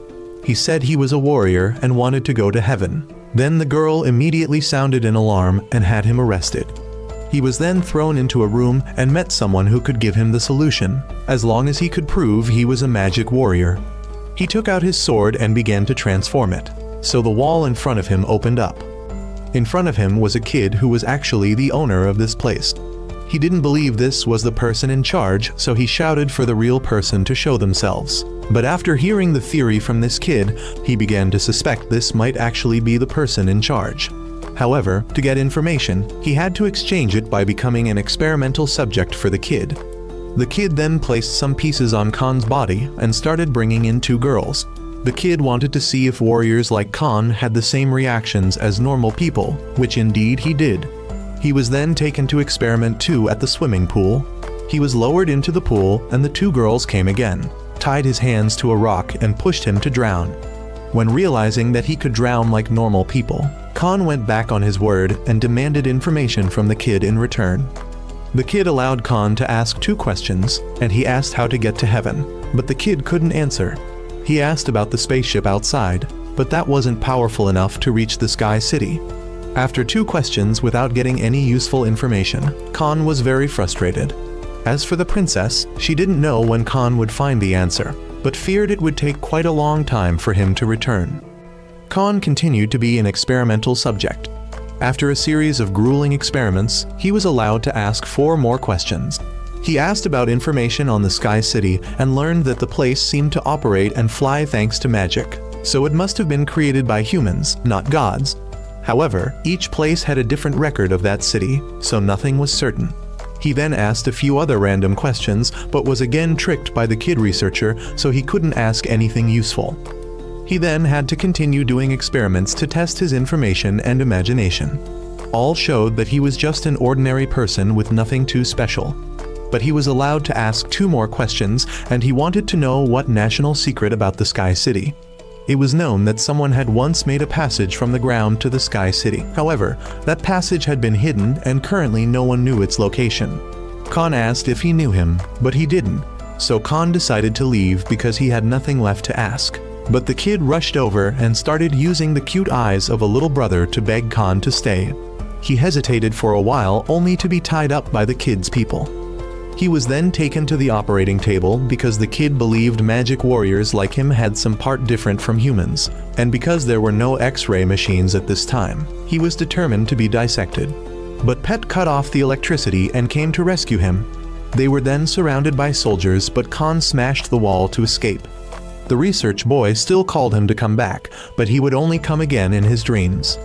Meanwhile, Green Hair had just returned to find the other 3 self-harming to punish themselves for getting Eric suspended. One was hanging himself, one was preventing himself from going out with girls, and one was eating spicy food instead of drinking alcohol. Eric was now bored of sitting idle, so he decided to act independently from now on and asked Green Hair to tell the other 3 to stop. Khan now had to follow the princess to attend a lesson on 18 wedding rituals, and the name of the Sky City appeared in the final ritual, making Khan ask him what that ritual was. He didn't answer but said Khan had to study until then to know. He didn't understand why he had to study together, then learned that servants could also help the princess perform rituals faster. First was chopping trees. Lane chopped in one stroke and let Maria trim, and Khan's job was to bring this wooden plank down the mountain. He then had to surf on the stream with this log. He fell straight down the waterfall and could barely do anything. When crawling ashore, he wondered if this was a ritual the princess had to perform, why he, as an unrelated person, had to participate in this. The butler believed this was a ritual, and ritual is defined as an ancient action passed down for future generations to follow. And when he asked why he had to do it, it was simply because it was a ritual. Khan then had to arrange a row of dominoes and told us about the previous rituals. After the first ritual, he had to carve the wood into 2 swans. He couldn't argue with this custom, so he gritted his teeth and did it, only to fail. He then had to dance next to a bonfire, and by morning he was dizzy and unconscious. Lane's group had to collect ashes for Khan to later use to draw a picture exactly like the one on this paper. After spending time with his face down on the ground drawing, he began to hallucinate about the universe, only for his work to be destroyed to his regret. And now came this domino arrangement. He had set up countless dominoes, becoming depressed and running away to let out a loud scream. He met Maria again, and she informed him that he needed to set up 4.5 million blocks to be sufficient. But he felt it was more than enough and wouldn't follow these customs anymore. Maria then rambled about being jealous of the princess for being able to experience a wedding, something Maria might never feel in her lifetime. From afar, Eric's group had begun observing Khan and didn't know if he was aware they were watching him yet. Khan's side might not know, or they might know but were pretending not to in order to lure Eric into acting first, as they had been present to sabotage him in recent rituals. In the first ritual of riding the log, Red Hair had planned to have a seductive girl stand out to distract Khan and make him fall off the log. But due to the lack of females, the males had to show up to distract Khan. But he went too fast to notice anything. In the swan carving part, these dirty Himji men wore swan dresses for Khan to glimpse and carve incorrectly. But this plan also failed. At the campfire, all 5 people sat behind the fire to chat and forgot their mission. In the morning when Khan was drawing with ashes, Eric got irritated seeing him do it so poorly and had to go out to fix it. Although Khan recognized Eric, he still decided to let Eric help, and they would have a chance to confront each other later. When Eric returned, everyone blamed him, asking what he gained from doing that. And now, in this domino setting round, Eric planned to sabotage again by buying all the dominoes on the market. But when he went to the market, he found out the price of dominoes was skyrocketing because the minister's side had ordered them all. And the whole group only had a few coins, as they had separated to work independently, so the superiors no longer provided funding. They planned to ask Eric's family for sponsorship, but Eric also didn't have a penny.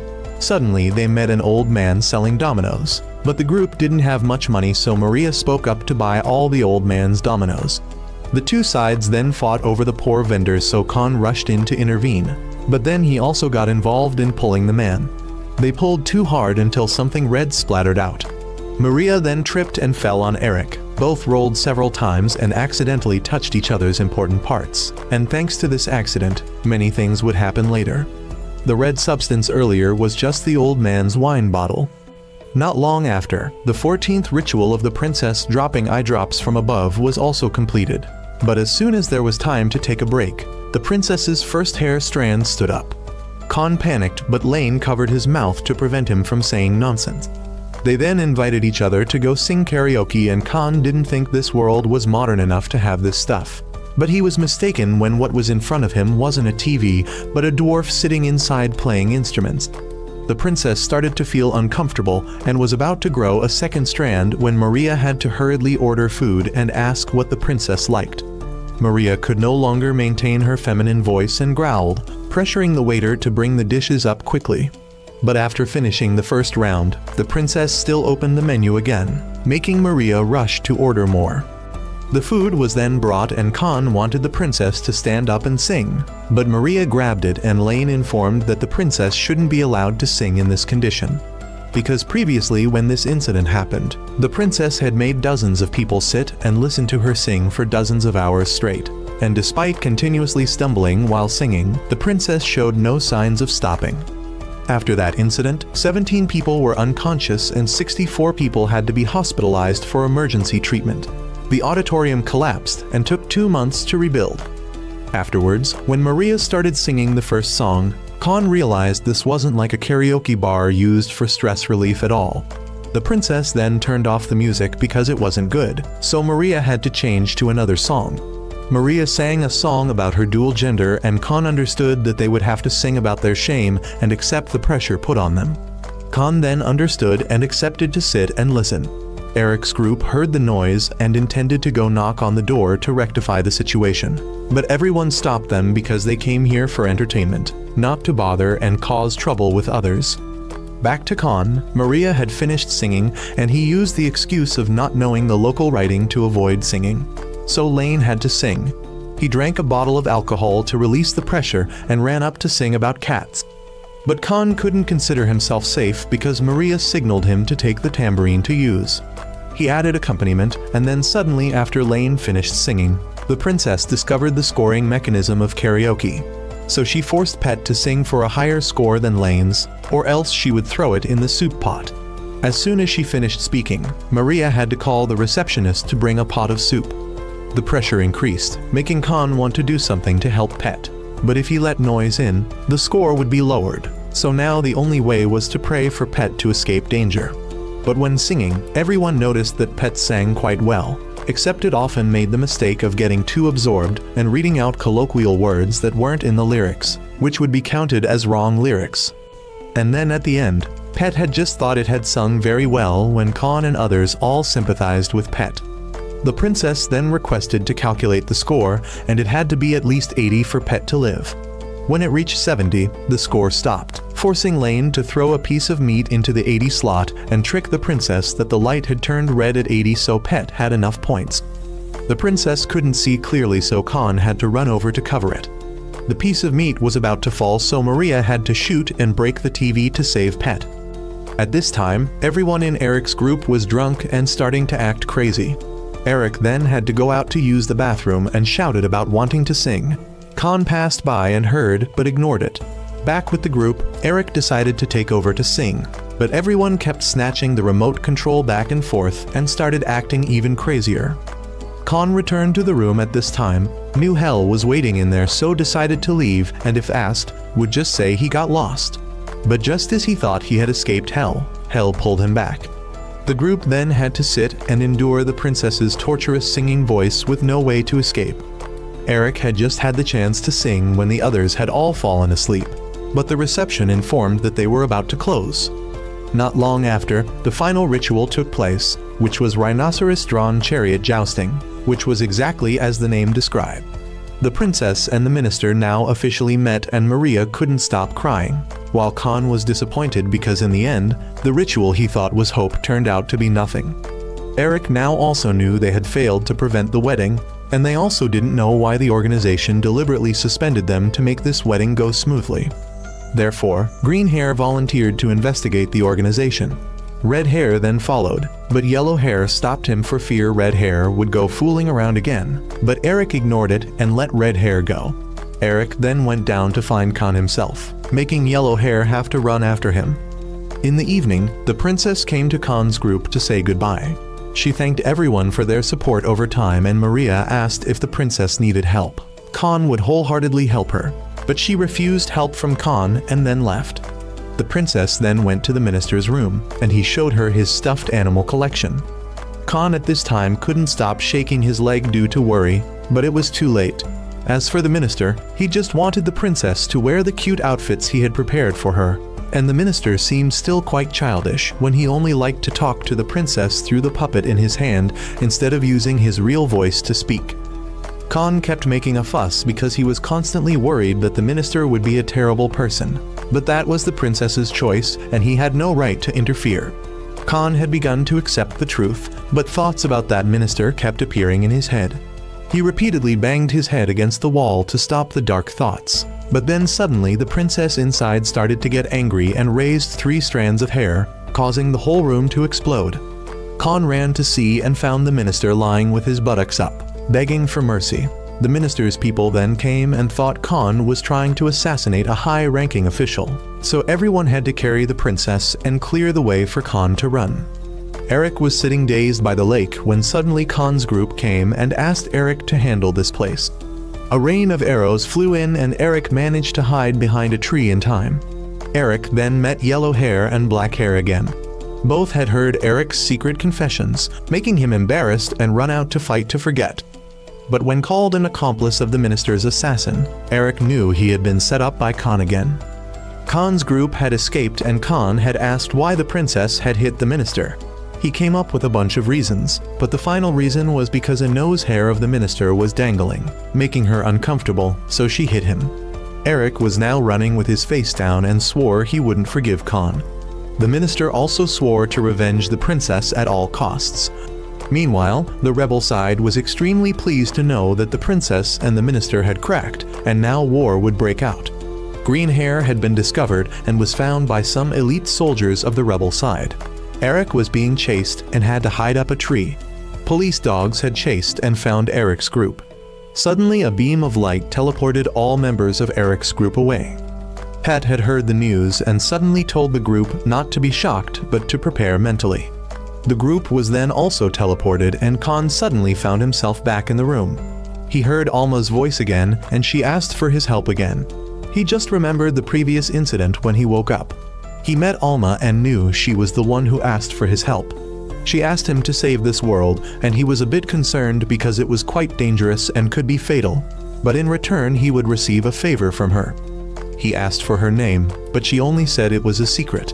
However, she didn't force him to participate and he could return to the old world if he wanted. However, being asked by a beautiful girl made Khan hesitate and ponder whether to help or not. He met Pet again, and it informed him that this girl was the one who asked it to follow the group closely. Eric's group then woke up and Red Hair again abandoned the mission to go play, so he was scolded. Eric's group then went together and Lane and Maria were now on their way.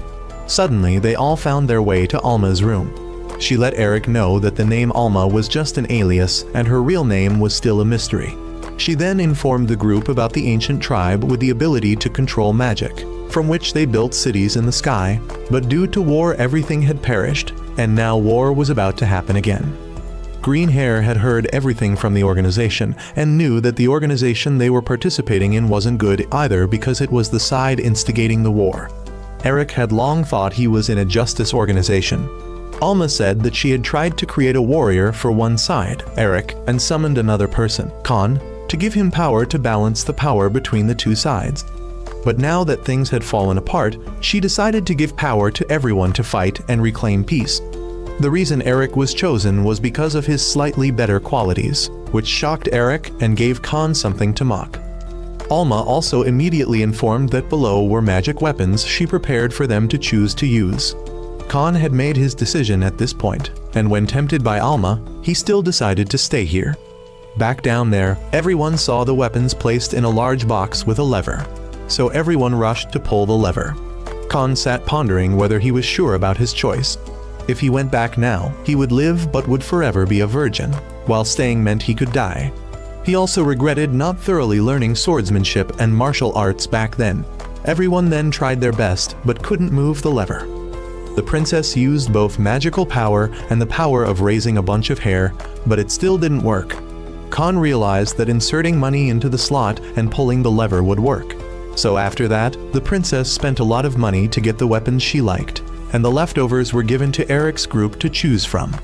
Eric's group was then sent back to the exact location where they had been teleported from. Green Hair intended to tell Eric something but didn't have time. When sent back, Eric wondered which side he should choose to fight for. Khan now had a proper answer for Alma, that he would stay, so he asked her to turn him into a man, but the person helping him was Lane, which didn't make him very happy. She then teleported the whole group back to their original position and told them if they needed anything, just ask Pet to call her. The next day, the group set out for battle, but had to duck their heads to avoid the enemy's bombing. Lane didn't expect the two sides to have mobilized such a large force. Khan thought they should quickly find the minister and explained that the incident that night was due to the rebels secretly planting that nose hair on the minister to trigger the princess's irritation. Suddenly Maria was shocked to meet her brother on the battlefield, so she decided to retreat. Maria had lost her fighting spirit, so now the princess would stand up to stop her country's people. But as soon as she stepped out to stop them, the princess's brother also appeared and said she shouldn't obstruct because this war was inevitable. The princess also lost her spirit, forcing the group to retreat again. Lane now proposed a plan to deal with the mastermind who started this, but as soon as they entered the battle, they were surrounded and Lane met his big brother, so they had to retreat again. Khan saw that everyone had lost their spirit, so he started shouting. Everyone now began to say regretful words as if they were about to die, so Khan wanted them to be quiet and not say anything. Not to be pessimistic here, because the slower they were, the sooner the rebel side's plan would succeed. They then went to a restaurant to have a meal to prepare for the battle, because after all, he need to eat to have strength. They then decided they must stop the war, and a little girl, when hearing Khan say that, made him promise that he must stop it. Khan then went outside and saw a black cat and thought his bad luck had begun. But here black cats were good omens, and what stuck to his hand afterwards was the real bad luck. He wiped it on the ground, but it became double bad luck. According to Lane, years ago, there was a great hero who won every battle. But because of bad luck like Khan just had, that person fell into the enemy's trap and lost 800 soldiers. Later, when investigating, that hero found a way to solve it. But he didn't believe it, and right after that, he almost got hit by a falling flower pot. He started to believe and asked how that hero solved it. Specifically, he needed water to wash his hands, and the person pouring water for him must be a pure woman, and Maria didn't meet that condition. A large drill then flew straight to Khan's place. He dodged it, but was then bitten by a poisonous spider on his back. He was then bitten and fell unconscious. Meanwhile, Eric had called the organization, and when he received an answer to stand by from them, Eric had lost faith in the organization and decided to leave this side. Suddenly Green Hair returned wounded. He had just been defeated by the organization's new generation robots. Although he had destroyed a few, he was also seriously injured and now was about to die. But suddenly Red Hair returned and cast a recovery spell to heal him completely. Everyone asked where Red Hair had been until now, and he lied that he went drinking, But Yellowhair knew he had just gone to negotiate child support with his ex-wife, because his ex-wife was Yellowhair's schoolmate, so she knew. Redhair wondered how Yellowhair knew his wife, while his wife studied at a girls' school. Yellowhair now confessed that she was a girl, but everyone already knew. It's just that Yellowhair tried to hide it, so they didn't have the heart to expose her. Only Eric didn't know this before and was shocked because he had been deceiving his fiancée by getting close to another girl. Khan now woke up after being detoxified by Alma, but his bad luck was still there, so he had to participate in the ritual that everyone had prepared for him. Specifically, he would be dropped into this giant water barrel by the princess. After that, Lane lights a fire and Khan will have to push the jar over and extinguish the fire, but Alma sees that time is running out, so she shoots to break the jar to help Khan, who doesn't know about this and just thinks he did it himself. Khan then asks Alma why she doesn't control the flying city while the wolf participates in the battle, but she is helpless because the technology here is too poor to control the entire city. Khan gives her headphones and a phone so she can combine it with the holy weapon. Who knows if it will be useful? The king's army and the minister's forces have now met and are preparing to engage in battle, while Khan's group is running frantically to intervene, but Khan is a bit exhausted and can't run anymore. Suddenly, the group is blocked by artificial warriors from the rebel organization. The commander of this group shows up and Khan doesn't understand why the other side looks like zombies. He recounts how his organization knows these are emotionless and cold-blooded warriors, but Khan doesn't pay much attention and only asks why he keeps chuckling before speaking. But he continues to chuckle and then orders the soldiers to be serious again. Khan and the whole group also get serious to prepare for battle. Lane charges forward while Maria and the princess fire from behind. The level of destruction from all three makes Khan feel like he doesn't need to join the battle and tire himself out. But after a while of fighting, Khan realizes that the enemy doesn't want to destroy the whole group. Just hold them back until the real war breaks out. But the enemy is still blocking in large numbers and soon after calls for reinforcements.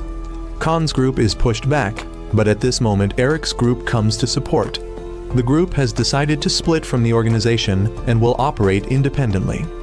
They successfully coordinate and eliminate all the artificial warriors and the commander. Eric then meets Khan and both sides will continue to stand on the same battle line until the war ends. Khan accepts and repeatedly guesses Eric's words, making Eric a bit frustrated. They then get in the car and head straight to the battlefield. On the battlefield at this time, the soldiers of both sides have begun to charge and fight. But suddenly Khan stands up to announce and request that the battle stop because he and those here are all warriors chosen by the ancient tribe. No one believes it, so the princess shoots down some tanks to demonstrate.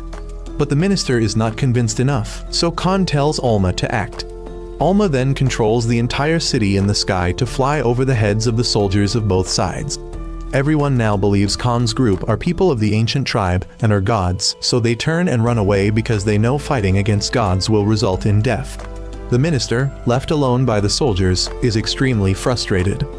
The king's forces also intend to surge forward, but they also turn back and run away. The initial plan is done, and now Eric's side plans to kidnap the king and minister and force both to sign a peace treaty. The rebel organization now hears that the battle has failed and Eric has betrayed, but they are not daunted because now they activate the organization's secret weapon, which is to summon the final boss of the movie. It's a demon, but only the top part because the bottom part is a soft, plush monster, but very huge. Khan calls Alma for help, but she is also helpless in this case. Khan thinks that doing anything now is useless because they are no different from lice compared to that monster. But Eric and everyone still charge forward, so Khan tells them to aim at its feet. The 5 superheroes on the other side and the princess's group then charge forward and shout their moves loudly. To do what? Of course to look cool, what else? Khan doesn't understand why everyone likes to be so flashy, only for it to be almost ineffective as the monster takes no damage. The monster starts to notice them and turns to stomp on the whole group. Missing the stomp, it then spits saliva to make it flow into a stream. But Khan now knows what he has to do. He turns his weapon into a loudspeaker and calls out to the monster. He asks it what the hell it's doing, just repeating one word, which is its name. Does it not know how to talk or what? Is its body big, but its brain as small as a grape or what? Does it just let the rebels over there order it around like an animal? If it's already strong, then stand up and do what it wants to do. He continuously interrupts it and makes it apologize. It asked him what it needs to do to make amends, then he subsequently tames it and starts leading it to carry out his own plan. Alma appears and she reveals that Khan has a very high magical adaptation index.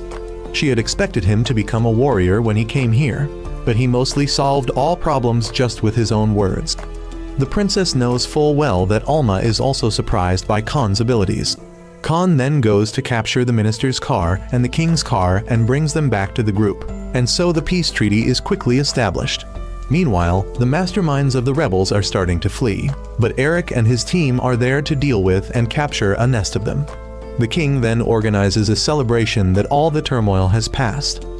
The coronation ceremony is also held soon. The ringleader has to wear a kang for life, the artificial warriors are sent to farm, and the fluffy monster is directed by Khan to live on an island.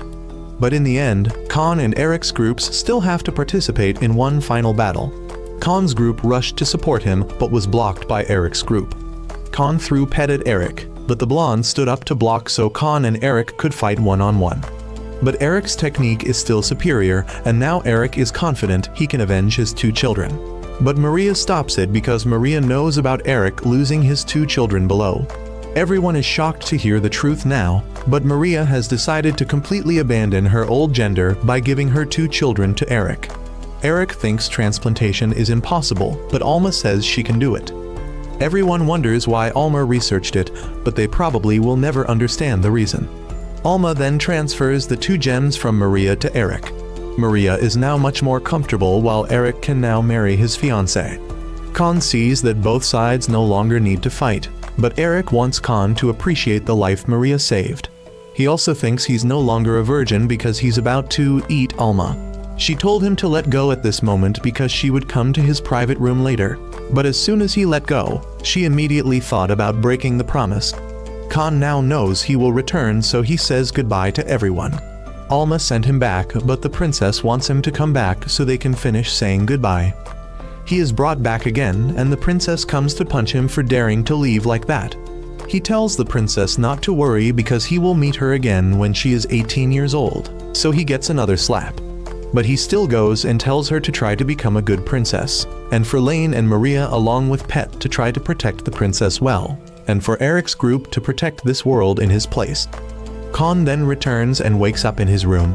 He thinks he just fell unconscious from the chair, but Alma's apology for breaking her promise on the screen and the stinging sensation from the princess's slap are real, so he knows he wasn't dreaming. He then puts away the games and decides to go outside to touch grass, and this is where the movie ends.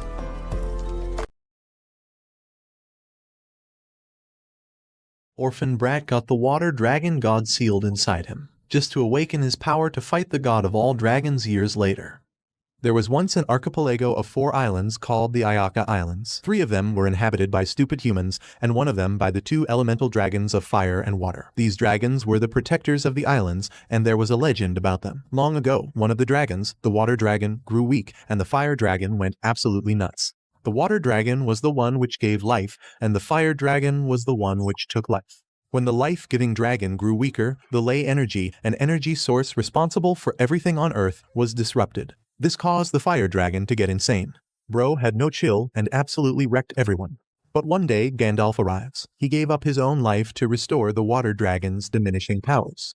After this happened, the water was like, alright, we cool now, fire dragon bro. The balance saved the islands, returning life back into them. A brat named Yukito Yanagi lived on the 2nd island of the Ayaka Islands with his father Makoto, who looks like Ace from One Piece. Yukito had an older brother named Jingi, who his father adopted as his student. Jingi was very close to Yukito when they were young, because as you can see, he hugged him. One time when they were playing together, baby Yukito held Jingi's finger and his bending powers activated. Water, suddenly, started to form around Jingi's finger, coming from Yukito's hand. It created a portable swimming pool in the shape of a ball that started to fill up around Yukito and Jingi. Jingi was confused and scared. But before anything could happen, Makoto arrived and used a main expansion to neutralize his powers. Jingi asked what happened and Makoto told him that Yukito was special and that his water powers were very strong. Jingi was told not to tell anyone in their family, especially his older brothers, Haru and Eika, because it was a secret. The secret was that Yukito just liked to get wet, and he's also the water dragon, he just doesn't look like one. Jingi liked sharing this secret with his master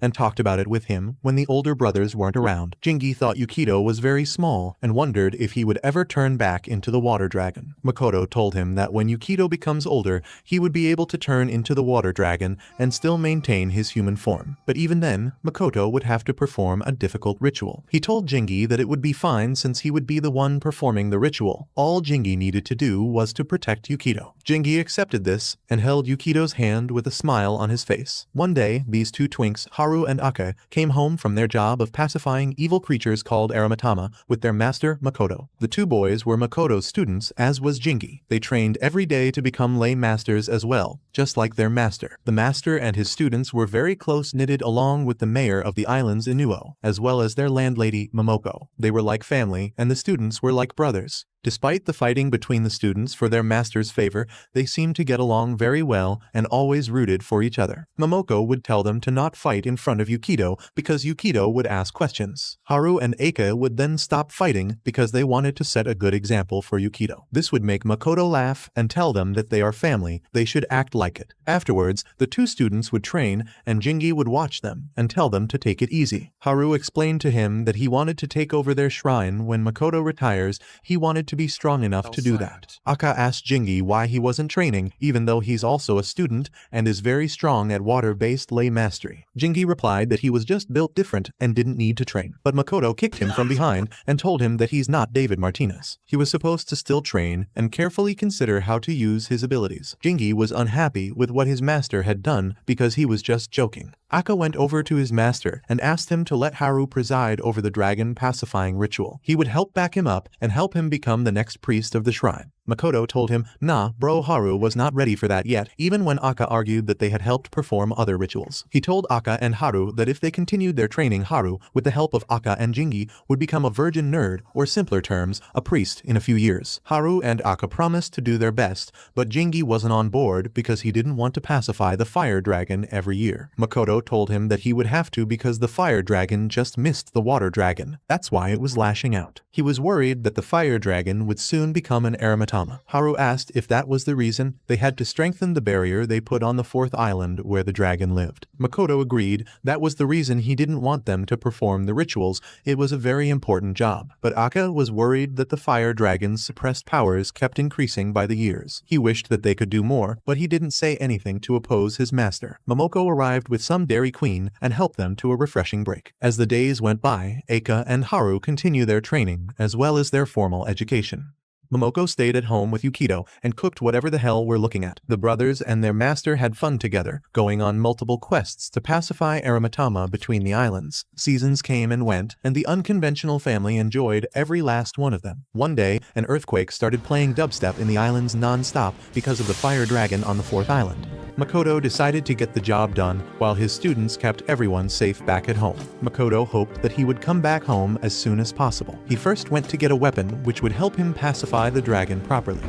While he was away, the earthquakes became persistent and scared even the Matama, the small water creatures that show the harmony of the island. However, Ake and Haru decided to level up their stupidity and take matters into their own hands. They decided that the best way to save the islands was for some noobs to go to the fourth island and pacify the dragon themselves. The two students tried their best to hold off the dragon from ascending out of a volcano. To their bad luck, the barrier which was holding back the dragon's powers broke, and this exhausted their spirit energy. They tried to keep the dragon at bay, but the fire dragon was in the volcano. The people on the other islands saw a volcanic eruption and decided to ride a cruise ship to Thailand. Jingi took little Yukito by the hand and led him to one of the evacuation ferries. Yukito couldn't comprehend the situation because he didn't even go to school. Haru decided to help Ake, which gave the dragon a chance to launch an attack. Haru quickly got Ake out of the way, which made him angry because Haru was prioritizing him over their mission. The dragon kept on attacking the two, and it seemed there was no way out until their master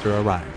He told the kids to leave it up to him and get out. Eika wanted to help, but Haru got him out of there, which frustrated him even more. He didn't want to leave his master at the mercy of the fire dragon. Makoto realized how dire the situation was, and knew people's lives depended on him. His fight with the dragon looked like a volcanic eruption, and everyone was running for their lives. And just like Ace, Makoto died, and Aka and Haru found him at the end of the volcano. On the day that Makoto was laid to rest, Inu discussed his will with Momoko. In his will, Makoto had instructed them to to take Yukito to the mainland to live there and cut ties with him until the age of 15. The two of them couldn't understand Makoto's decision and didn't want to leave the poor boy alone after his father's tragedy. However, Jingi asked them to trust his master and do as Makoto wanted. The two were left with no other choice but to follow his will because they also trusted his judgment. Jingi didn't understand his master's reasons as well, but he knew it was because Yukito was the sleeping water dragon. He wondered what would happen to Yukito if he grew older in the mainland all by himself. At some point, Yukito would need the special ritual that Makoto wanted to perform to turn him into the water dragon.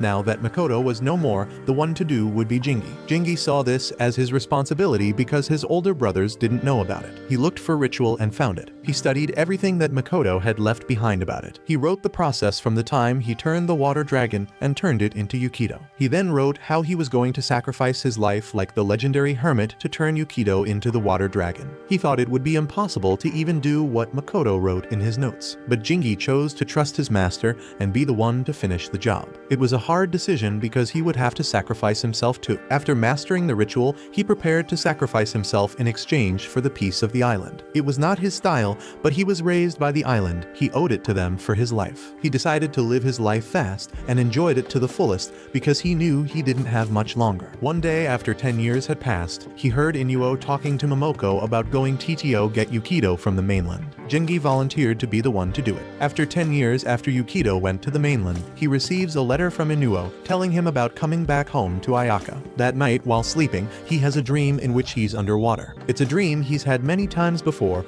but it doesn't surprise him anymore. He has come to like the dream because it makes him feel peaceful. He even prefers being there rather than the real world where he would have to interact with people. Suddenly, a hand reaches for him and pulls him out of the water. This wakes him up, and he finds that the room is shaking violently before abruptly stopping. The next day, Yukito graduates and has moved out of his foster home and go back to Ayaka. When one of his teachers asks him if he's okay with going back to Ayaka, he tells her that it doesn't make any difference in his life. Even though he lived his whole life in foster homes, his life was not hard and people treated him fine. However, he still blames himself for his loneliness because he's a lonely nerd otaku and all anime protagonists are like that. As he's walking, he sees some students watching an older Jingi downing some beers at the school's entrance. When Jingi spots him coming, he breathes in front of him. But Yukito doesn't seem to know who he is because he's wearing glasses. This leaves Jingi confused because he's sure that it's him. Yukito tries to ignore him and walk away, but Jingi doesn't give up. He follows him out of the school, which becomes annoying. Jingi then gets an idea and pushes Yukito off a bridge, sending him into the Shadow Realm. Yukito is shocked and confused because he doesn't know how to swim. He panics because his school uniform is too heavy for him to swim. At that moment, his eyes glow as a power overcomes him, and he starts to spin in the water. He becomes worried because he remembers something similar happening when he was young. Jingi sees this and confirms that he is Yukito. He casts a spell which stops him from spinning while ascending to the surface. Yukito is surprised by the outcome, but Jingi casts another spell which transports Yukito into his bag and then takes him to Brazil. When Yukito wakes up, he finds himself in the middle of the Pacific Ocean instead. He's confused by his surroundings and demands to know what's going on.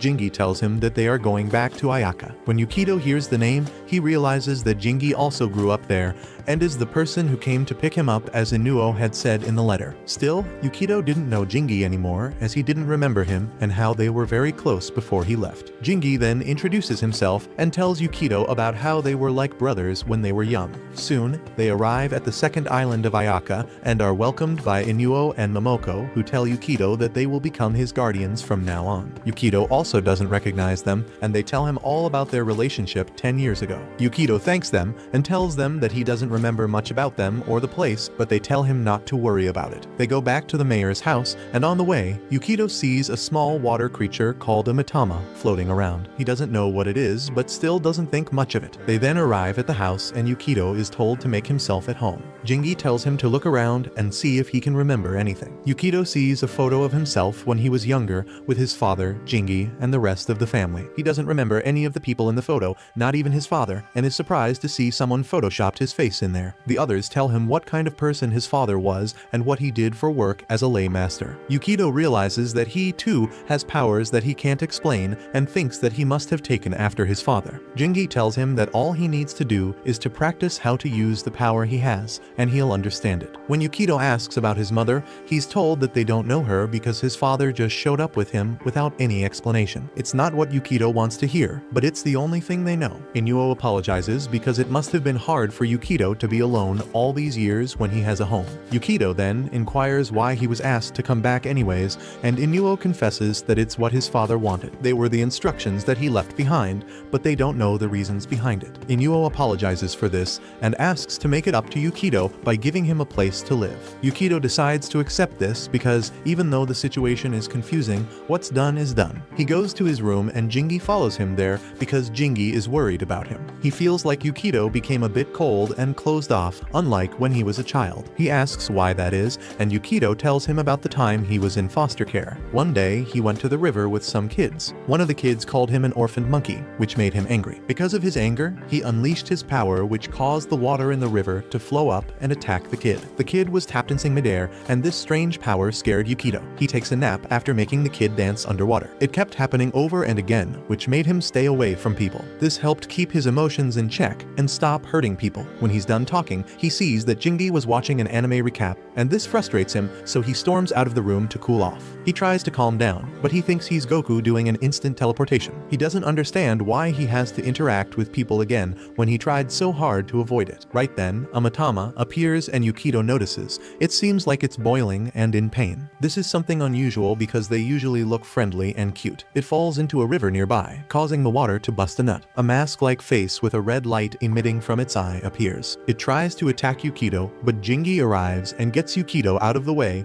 while the creature fully develops its body. Jingi tells Yukido that this is an Aramatama, which is a Matama that is attracted to main characters and becomes corrupt. Because Yukido was frustrated, the Matama became corrupted by his negative emotion and transformed into this badly animated CGI. Yukido doesn't know what to do, but Jingi tells him to sit back and watch his domain expansion. The Aramatama forms 5 energy spheres to launch at them. Jingi activates his power of throwing hands and punches the creature before it can do anything. This breaks it up into bits of water splashes, but doesn't defeat it. When Jingi notices he failed, he decides to push Yukido into its water stomach to rile him up. This frustrates Yukido so much that his powers suddenly activate and he causes the Aramatama to explode. However, his frustration also causes the water around him to attack Jingi. Luckily, Jingi nullifies the attack easily. Yukido is amazed by Jingi, but also scared that he ended up attacking him unintentionally. Jingi tells him not to be scared of his powers so much because his problem, it's his lack of control over them. Yukido doesn't think he can do it,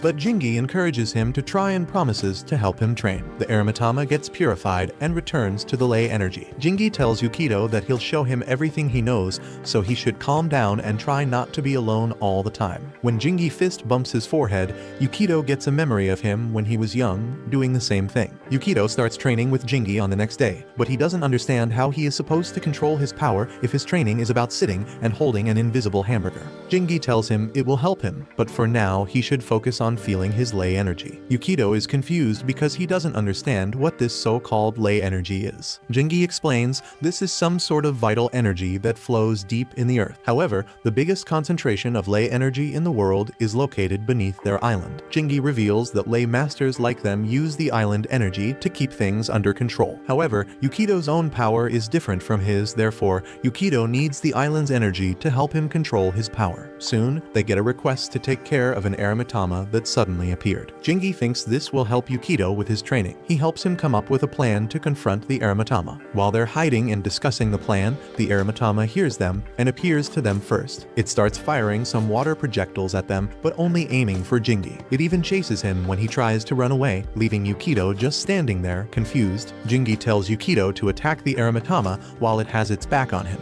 Yukido uses a spell which helps him hit the monster on the back and exhaust it, but not quite defeat it. When the Aramatama is down, Jingi uses his ultimate to finish it off. This causes it to crumble down, leaving behind a puddle and some cans of beer which it had collected. However, the Aramatama gets back up because Jingi failed to completely defeat it. He tries to command it, but it doesn't take his orders. It attacks him again. Jingi tries to run away, but it hits him with a water projectile, causing him to fall. He tries to talk it out of it, but this doesn't help him at all. He asks Yukido to do something, but Yukido doesn't know what to do. But he tries to think think of a way to help. At that moment, Haru appears and uses his virgin energy to suck the aromatama into a whirlwind and purifies it. He comes down to reprimand Jingi for drinking so much and wants him to stop, but Jingi isn't going to do that anytime soon. He enjoys it. Yukido thanks Haru for helping save their lives. Haru turns to look at him and becomes happy to see him. He lifts him up into the air because he likes little boys now. Yukido is stunned by this action because he doesn't remember Haru. When Jingi tells Haru this and that he's scaring Yukido, he finally puts him down. He introduces himself to Yukido and tells him that he was also training under his father. Haru takes Yukido home so that they can enjoy some dinner with Momoko. The three of them have a meal which was Yukido's favorite when he was a child. For dinner, he loved Momoko's cooking. Yukido wishes to remember that, but he can't. He praises Haru on how he took care of the aromatama earlier. Haru tells him that lay mastery is about purifying the aromatama and to keep the harmony of the islands. The matama aren't their allies because they don't harm them, but they aren't their enemies either because they don't become corrupt intentionally. They just want to coexist, so the lay master's job is to help that case by all means. Yukido understands. On another day, Jingi takes Yukido to another one of the islands, the first island. It's way more developed because it has musicians, couples sitting on a bench, that train on road, and leftover foods. They travel by train which runs on a railway in the water. Yukido is excited to see this train because he's never seen something so dumb. Jingi tells him that he used to do the same thing when he was young, but he doesn't remember that, so it doesn't matter. When they arrive, they go and see the main attractions, which are nowhere to be seen. When they go into the streets, Jingi manages to abandon Yukido. As they continue to walk around, they see a genshin player doing an impressive act. Yukido likes the act and the place because he has never been a gacha player outside before. He tries to tell Jingi, but finds that he has abandoned him once again. While looking around for him, Yukido sees that the crowd around the clown is screaming in terror. The ball the clown was using as part of his act turns into an aromatama. Yukido realizes the danger of the situation and tries to hump the clown before the aromatama can attack. He feels that he must deal with the situation as the people around run away from there. He's the only one who can do it because this is his anime and he's the main character. He faces the monster and tries to channel his power to come forth and fight. The aromatama goes to attack him, but it gets stopped by another man in a suit. The man is Aka, who uses the second amendment to take out the aromatama, surprising Yukido. Aka tells him that there are more aromatama which are escaping the barrier set to prevent them from coming out. Despite this, Aka seems happy to see Yukido even after so long, just like everyone else. He takes him along while they talk about the past, and he introduces himself as one of Yukido's father's old students. He comments on how different Yukido is to his father, which is what everyone has been saying since he came back. Yukido wonders how a lay master is taking care of the aromatama by using a pistol. Aka explains it's just like how the forefathers intended. Yukido is surprised that there's a different method to doing the job and wonders how that works. Right then, Aka invites him inside a building in which he has a business, a lounge. When they enter, Jingi greets them from behind the counter. Yukido gets annoyed to see him because he left him in the middle of the street. After Yukido and Aka take a seat, Yukido begins to ask Aka some questions. When he saw Haru purify an aromatama, they seemed happy, which is what the lay masters try to achieve. But when he saw Aka do, it seemed rough and aggressive. Aka reveals that he didn't pacify the aromatama, he exterminated it instead. He explains that the purifying process helps the aromatama go back to being part of the energy again. However, he doesn't do that because he's edgy and cool, so he completely gets rid of them because they harm people. Tourists don't know about the things that happen in the islands. The aromatama take advantage of that and hurt them, which angers him so much he would rather just get rid of them. Yukido doesn't agree with the method because Haru does it with his femboy powers and it works, but Aka doesn't care too much about the aromatama compared to humans. He would rather save the people and clap the monsters, not giving them another chance to come back again. Aka thinks Haru is obsessed with the teachings of Makoto and purifying the aromatama. He, on the other hand, just likes to shoot them. Yukido refuses to accept the way Aka does things. Aka tells him that he doesn't have to. It won't change how he does his job. Aka's student Ibara arrives to tell Aka that they have found the main body of the aromatama from earlier. Yukido wonders what that means because he was there when Aka shot it. Aka explains that the aromatama didn't have an eye like the ones he's seen before. That means its real body was somewhere else, and it was just scouting the area. He tells Jingi to take Yukido and go home, and tells Yukido that he's always welcome to return to the lounge. He leaves with Ibara. Jingi and Yukido walk back to the train home. Yukido asks Jingi what kind of company Aka works for. Jingi replies that it's a company that shoots first and asks questions later. Yukido asks what Jingi thinks thinks about this, especially their methods of dealing with these incidents. Jingi thinks they are doing a good job, but that's not what Yukito wants to hear. Jingi explains that because of the increase in tourism to the islands, many Aramitama have been appearing due to the energy the tourists bring from outside. Despite it not being their intention, they disrupt the harmonious energy of the islands. They end up getting hurt by the Aramitama, and Eika acts accordingly. As much as one would want to do the right thing every time, the Aramitama and Mitama can't be measured by human standards. Sometimes you get hurt trying to deal with them,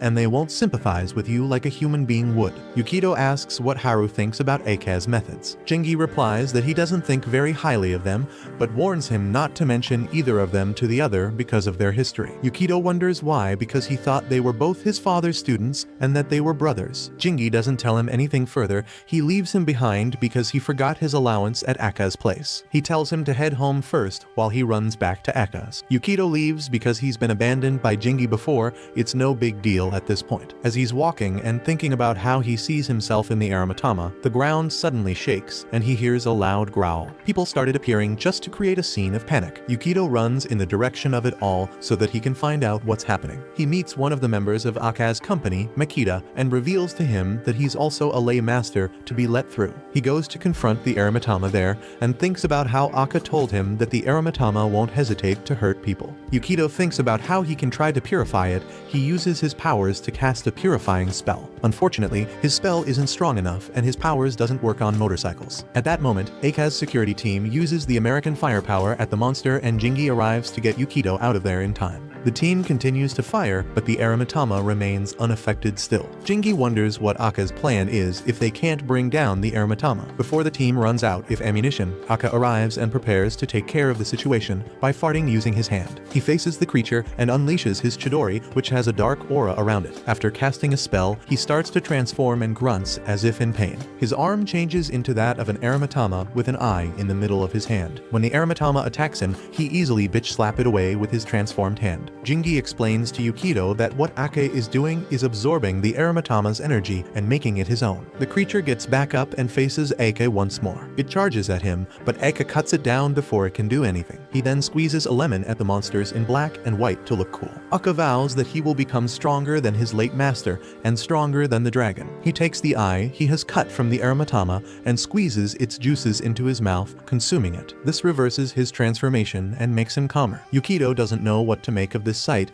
and Jingi doesn't know what to tell him either. Later, while tailing Ake, Yukito realizes the pain that he is in due to the earlier fight. The next day, Jingi takes Yukito to the third island, which is where Haru and his students live and train. The island is more calmer and less developed, only having forests and shrines. Jingi doesn't like it. There's no Wi-Fi or girls on the island. He only visits when there are festivals, and now he only came because Yukito begged him to. Yukito was hoping to meet Haru and maybe become friends with his students. The two get welcomed by the students, Chatero and Yako, who Jingi doesn't like very much. They also don't really like him because of his character. They lead him and Yukito up to a shrine which is dedicated to the dragons in the fourth island. When Yukito questions further, they tell him where the dragons live and show him the island which is visible from there. Because the dragons went on a rampage a long time ago, the shrine was built to pacify them. They tell Yukito the recent history that the dragons made and how that was the reason his father died. Yukito remembers that Eika also mentioned wanting to become stronger than a dragon before. Now he knows that it's the fire dragon he was referring to. He gets a memory of some sort where he thinks he has met a dragon before, but he sees nothing except for water in the memory. He's suddenly jolted back to reality when Jingi bothers the students to have a drink with him. As Jingi is forcefully dragging them away to have a drink, Haru arrives. He welcomes Yukito to the shrine and takes him to the archives. Inside, Haru offers him some fentanyl to make him feel at ease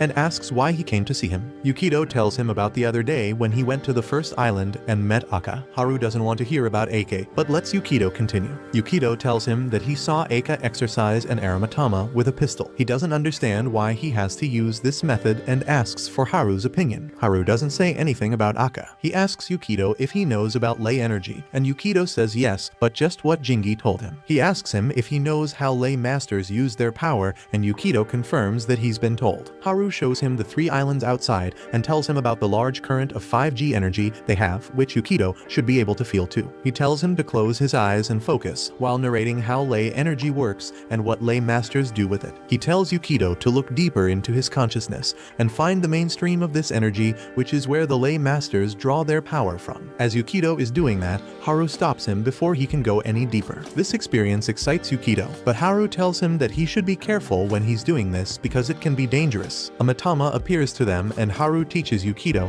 that the Mitama are made from the same lay energy and are harmless but can turn into Aramitama if the place becomes tainted. He reiterates that the jobs of lay masters is to purify these creatures and return them to the mainstream. Yukido replies by telling him that Ake ate an eye of the Aramitama he exercised to become stronger. But Haru knows all about it. He tells Yukido that Ake is also tainting himself in that way. He's becoming an Aramitama as well. Yukido wonders why Ake is doing this awful thing just for power. As the days go by, Jingi continues to train Yukido on how to control his powers. Yukido seems to know how to draw the energy but not to control it. During his training, he tries acting like he's Gojo and falls down. It's just an earthquake which shakes the 4 islands. Jingi tells him that he shouldn't be scared by a mere earthquake and lose focus like that. He needs to train more. The next day, another earthquake happens which prompts Jingi to invite Yukido to his late master's grave. When they get to the grave, Jingi sits down and drinks some of the alcohol. Yukido doesn't understand why they have to pay respects to his father just because the earth quaked. Right then, 3 elders arrive to pay their respects as well. They reveal that because of the earthquakes the previous day and in the morning, the fire dragon must be in a bad mood. They ask Jingi to pay their respect to Makoto so that he can protect the islands. They all exchange a little banter here and there until Yukido asks what his father did to protect the islands 10 years ago. The elders ask Jingi to tell him everything. Jingi starts by pointing out the 2 dragons that live in the 4th island and goes on about their history and what happened 10 years ago. Because of the fire dragon going on a rampage, the islands almost sank to the ocean. But they didn't because Makoto sat on the ground for 10 years in exchange for his life. They all continue to chat and Yukido pays respects to his late father, who he still doesn't remember. A second later, they spot Ibara leaving the area and Jingi invites her for a drink, but she ignores them. Jingi takes Yukido to pay respects at her parents' graves. Yukido sees Ibara's keys that she accidentally dropped there and asks Jingi to accompany him to the 1st island to return them. Yukido apologizes for dragging Jingi to the 1st island. He doesn't hope to get along with Aka's student, but he knows she'll need her keys. Jingi doesn't think it's a big deal since he likes the 1st island. They arrive at Aka's place and find him about to leave. They tell him why they are there and he tells them to speak to Makita. Before leaving, he tells Yukido to be careful on his way home because things may get rough. Yukido wonders what Aka means but doesn't get an answer. The two then sit down and speak with Makita. Yukido apologizes for the way they behaved at the cemetery because it might have upset Ibara. Makita tells him not to worry about it because people in Ayaka do laugh and have fun at the cemetery as a way to pay respects, although that depends mostly on how the person died, which might make others feel sad like Ibara. Yukido asks how Ibara's parents died and Makito tells him the story. A few years back, a fire Aramitama appeared and attacked her house, burning it to the ground. Aka intervened, but it was too late for Ibara's parents. He explains that it was a canon event, but some people find it hard to accept and take out their anger on the Aramitama by exterminating them. Jingi complains that the talk has gone too dark and Makima apologizes. Yukido asks Makima to give Ibara her keys, but Makita thinks that Yukido should do it himself. He calls Ibara to come out and meet with Yukido. The two are both a little shy at first, but Yukido ends up giving the keys back and Ibara thanks him. Before they can chat any further, the ground shakes again. Makita thinks that it's another earthquake, but Jingi corrects him, saying that it is a fire Aramitama. This prompts Ibara to rush out of there. Makita tells Jingi and Yukido, who are confused, that Ibara acts recklessly whenever there's a fire Aramitama around. Jingi decides that he and Yukido should go and stop her while Makita informs Aka. While Ake is talking to Inuo about the recent Aramitama incident and how they need to prepare for evacuation soon, he receives a call, informing him about the appearance of the fire Aramitama. Jingi and Yukido run towards the explosions that are being caused by the Aramitama. On their way, they encounter a woman who is smoking crack while vaping. Jingi helps her and tells Yukido to continue tailing Ibara. Ibara makes it to the Aramitama, which is attacking 2 civilians. She defends them and prepares to take on the creature on her own. Memories of her father's death flood her mind, making her vow to not run away anymore. She charges the creature and tries tries to attack it, but it easily stops her. It launches a fire attack at her, but Yukido arrives in time to block it, making Aibara remember how Aka defended her the same way. The Aratama doesn't stop blasting them with fire, but Yukido keeps up the barrier he's created with water. He uses a spell to attack the monster, and although it's effective, it's not enough to take it down. Yukido asks Aibara to run away as Jotaro and Yako come to them. The Aratama blasts them with another fire attack that gets blocked by Yukido's shield, but only slightly. Yukido tells the others to run away because the Aratama is too powerful for them to handle. Aibara refuses to do that because if they run away, the Aratama will chase them. This could bring harm to the people in the island if they ever get caught in the fight. She tells them that she can handle it on her own and goes to face it alone. She manages to land a strike on the creature using her power of lightning and asks Yukido to help back her. Yukido creates a bigger barrier to wash the Aratama in water and extinguish its fire. It works initially,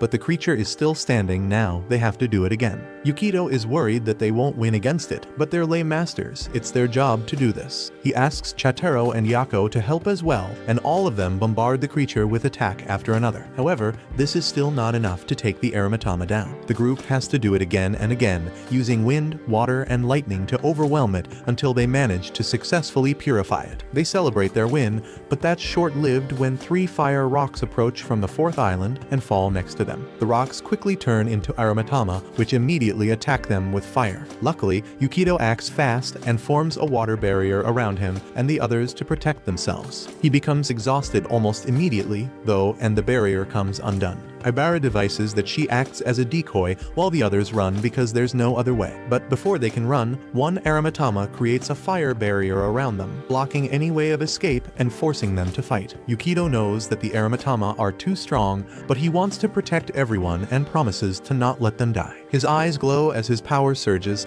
but they stop when Haru appears and takes care of the Aratama currently attacking them. Eika also appears and takes care of another one, and the two of them take care of the third one together, yet not completely getting rid of it. While they check on their students, the third Aratama gets back up, which makes Eika a bit happy. He goes to take the eye of the Aratama that he shot to try and consume it, but Haru purifies it immediately. This angers Aka, and Haru asks him what Makoto would think if he saw him using black magic. Eika is sick of this question because Makoto died as a result of their weakness. He wants to avenge him and doesn't want Haru to stand in his way. As they argue, the third Aratama prepares to launch an attack at them. Before it can do that though, Haru uses his wind power to destroy some parts of it, and Aka shoots it in the eye. When the eye falls down, Aka runs to grab it, but when Haru sees this, he pushes him out of the way with the wind. This angers Eika because he doesn't want Haru to stand in his way. He channels his black magic, and his arm transforms. He uses it to block all of Haru's attacks. Jingi arrives and purifies the eye, while the other two masters are not looking,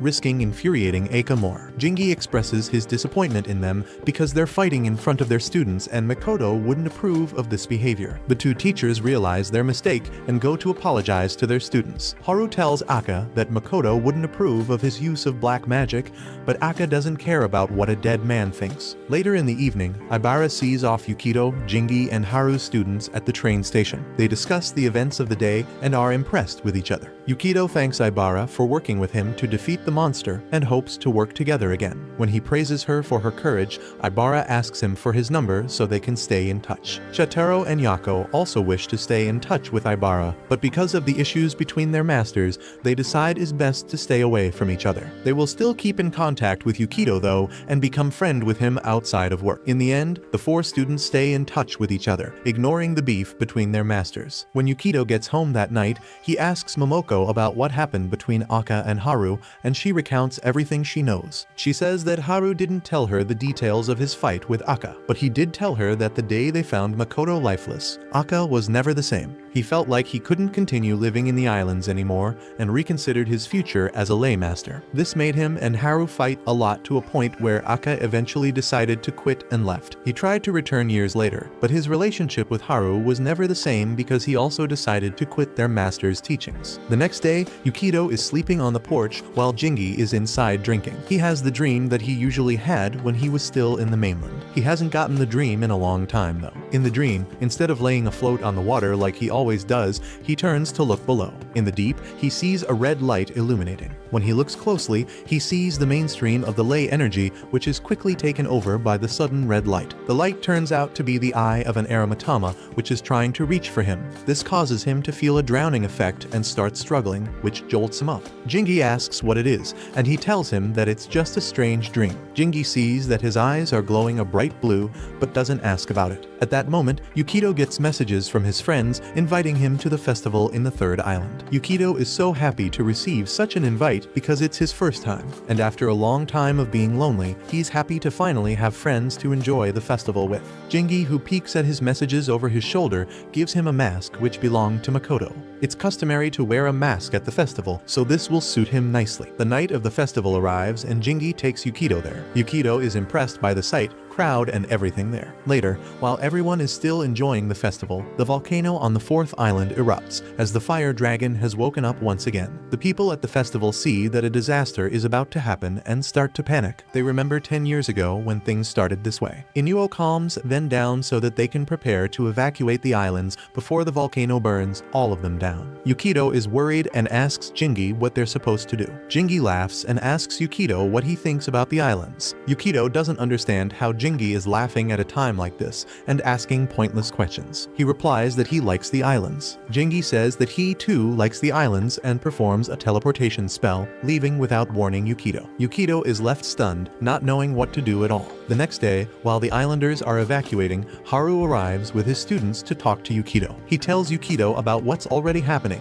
what happened 10 years ago, and why it's happening again. He tells him that 15 years ago, when the water dragon's power diminished, Makoto was the one to handle the matter. He performed a ritual to restore the water dragon's power to balance the energy. In the process, he removed the dragon from the ley energy and transformed its massive life current into a smaller one which could be nurtured. This would help the dragon regain its former power and return to the ley energy when ready. That dragon is Yukito. This is explainable by his incredible talent with ley mastery and his power despite being an amateur. It also coincides with the timeline. Haru is only suspecting though, he's not sure but wants to confirm it. He asks Yukito to place his hand against his to check. Haru uses a spell which confirms his suspicion. Yukito is the water dragon which Makoto made into his son. But since Yukito is a human boy, he will need to train tremendously for a long time to access his full power and bring peace to the islands. Another option would be to perform a new ritual to release him back to the ley energy. Haru asks Yukito to train very hard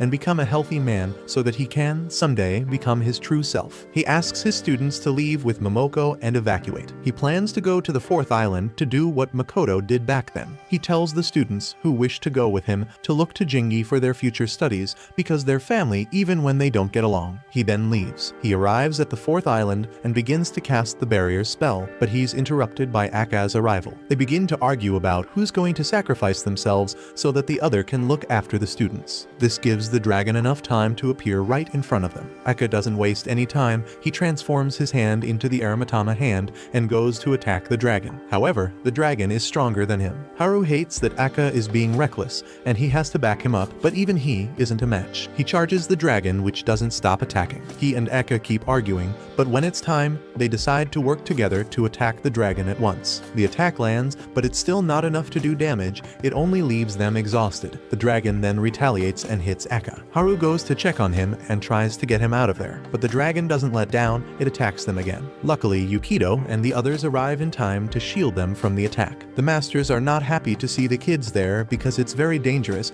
but they let it be and use their help. They all work together and launch attack after attack while blocking the dragons. The job is still far from over as the dragon doesn't seem to weaken. They continue to do their best, but it becomes tiring. Haru uses one of his master's spells to chain the dragon and push it down into the volcano. The dragon manages to break the chains off and gets out again. Aka decides to use his black magic to transform into an Aromatama and, with the help of Haru, attacks the dragon Aromatama to Aromatama. Unfortunately, the dragon is still too strong and it doesn't get affected. When the battles start to overwhelm the group, Jingi arrives to help out the situation. It is time for him to perform the ritual he has has prepared for his whole life. Yukito asks Jingi where he has been and Jingi replies that he was still trying to get his mind resolved. He asks Yukito if he wants his water dragon powers back and Yukito admits. Jingi admits that he wants to protect his island and its people. He reveals that he knows the spell to perform the ritual needed to help Yukito return to his dragon form. Now it is the time for him to do what he's been waiting to do. When the fire dragon starts moving again, Jingi announces to everyone that he will be doing his last feat as a lay master. This is because the ritual will cause his death, but he doesn't say this. He quickly casts a spell to transport himself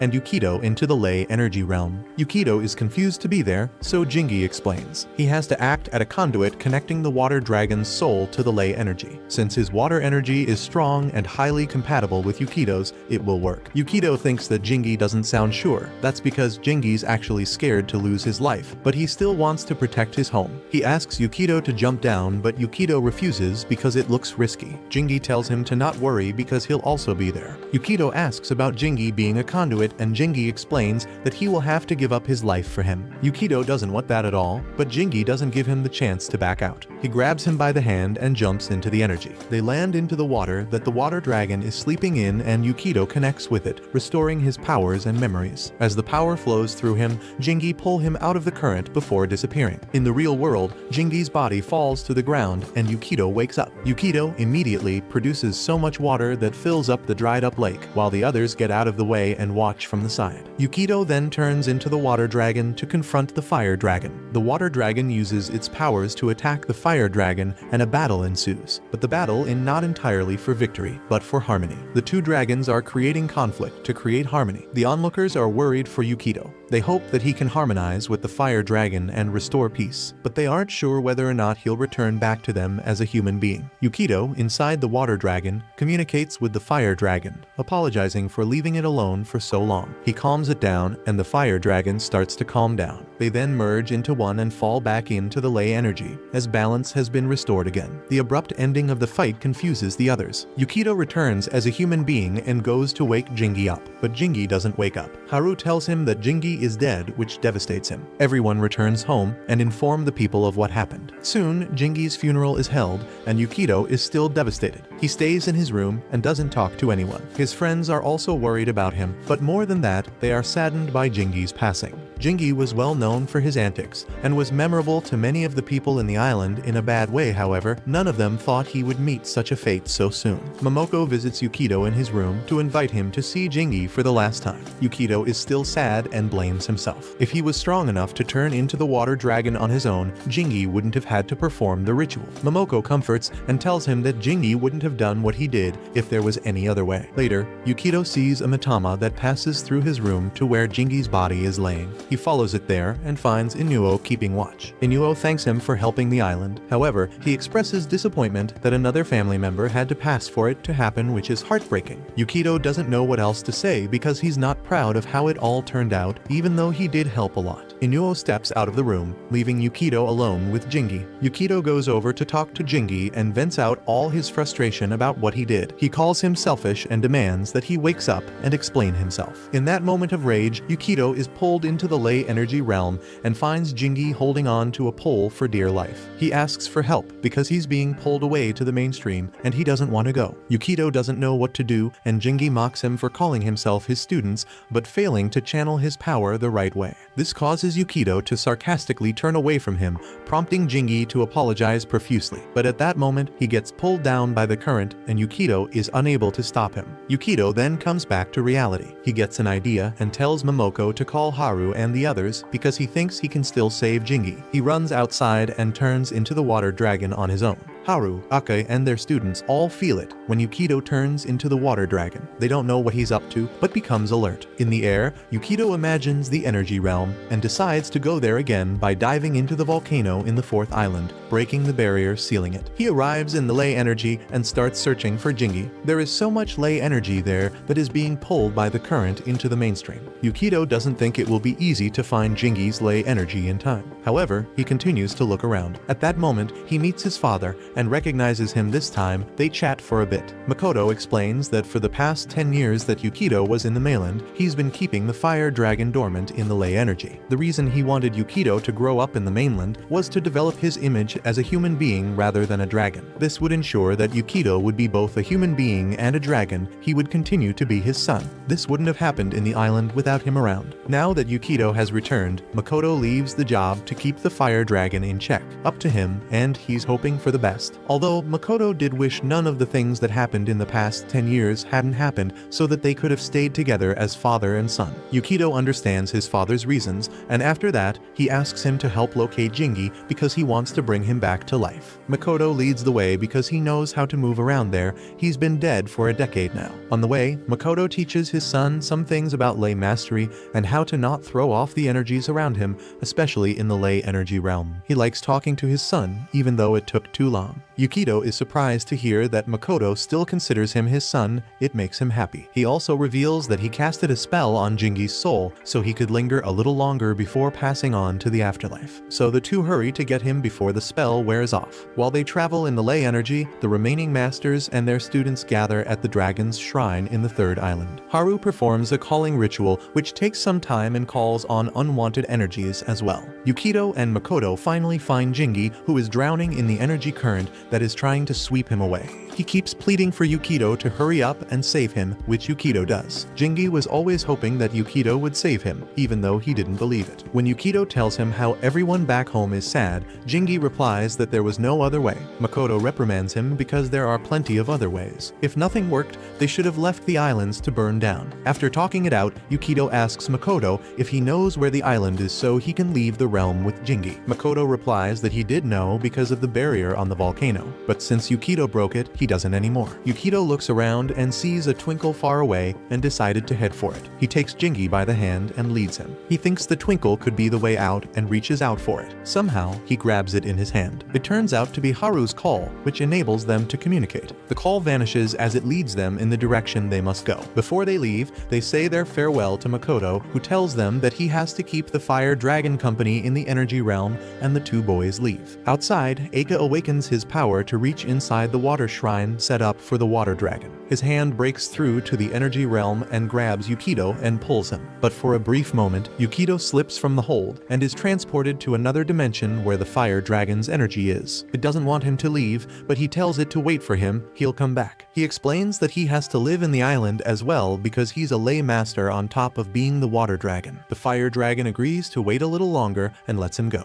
Akka grabs him again and pulls him and Jingi out of there. Yukido soon wakes up in the real world and finds that Jingi is no longer holding his hand. Back at home, Jingi wakes up and startles Momoko and Inuo. They know he was dead just a few minutes ago, but now he wants a beer. When Yukido finds that Jingi is alive again, he becomes happy and apologizes to his friends for worrying them. Ake and Haru are relieved to have their brother back. It makes them realize that they care for their family. This helps break the tension between them and decide to work together when it matters the most. Aka goes back to his master's teachings, and Yukido goes to high school with his friends. He now knows where he belongs, and he's happy to live there. Watch this next video. See you on the next one.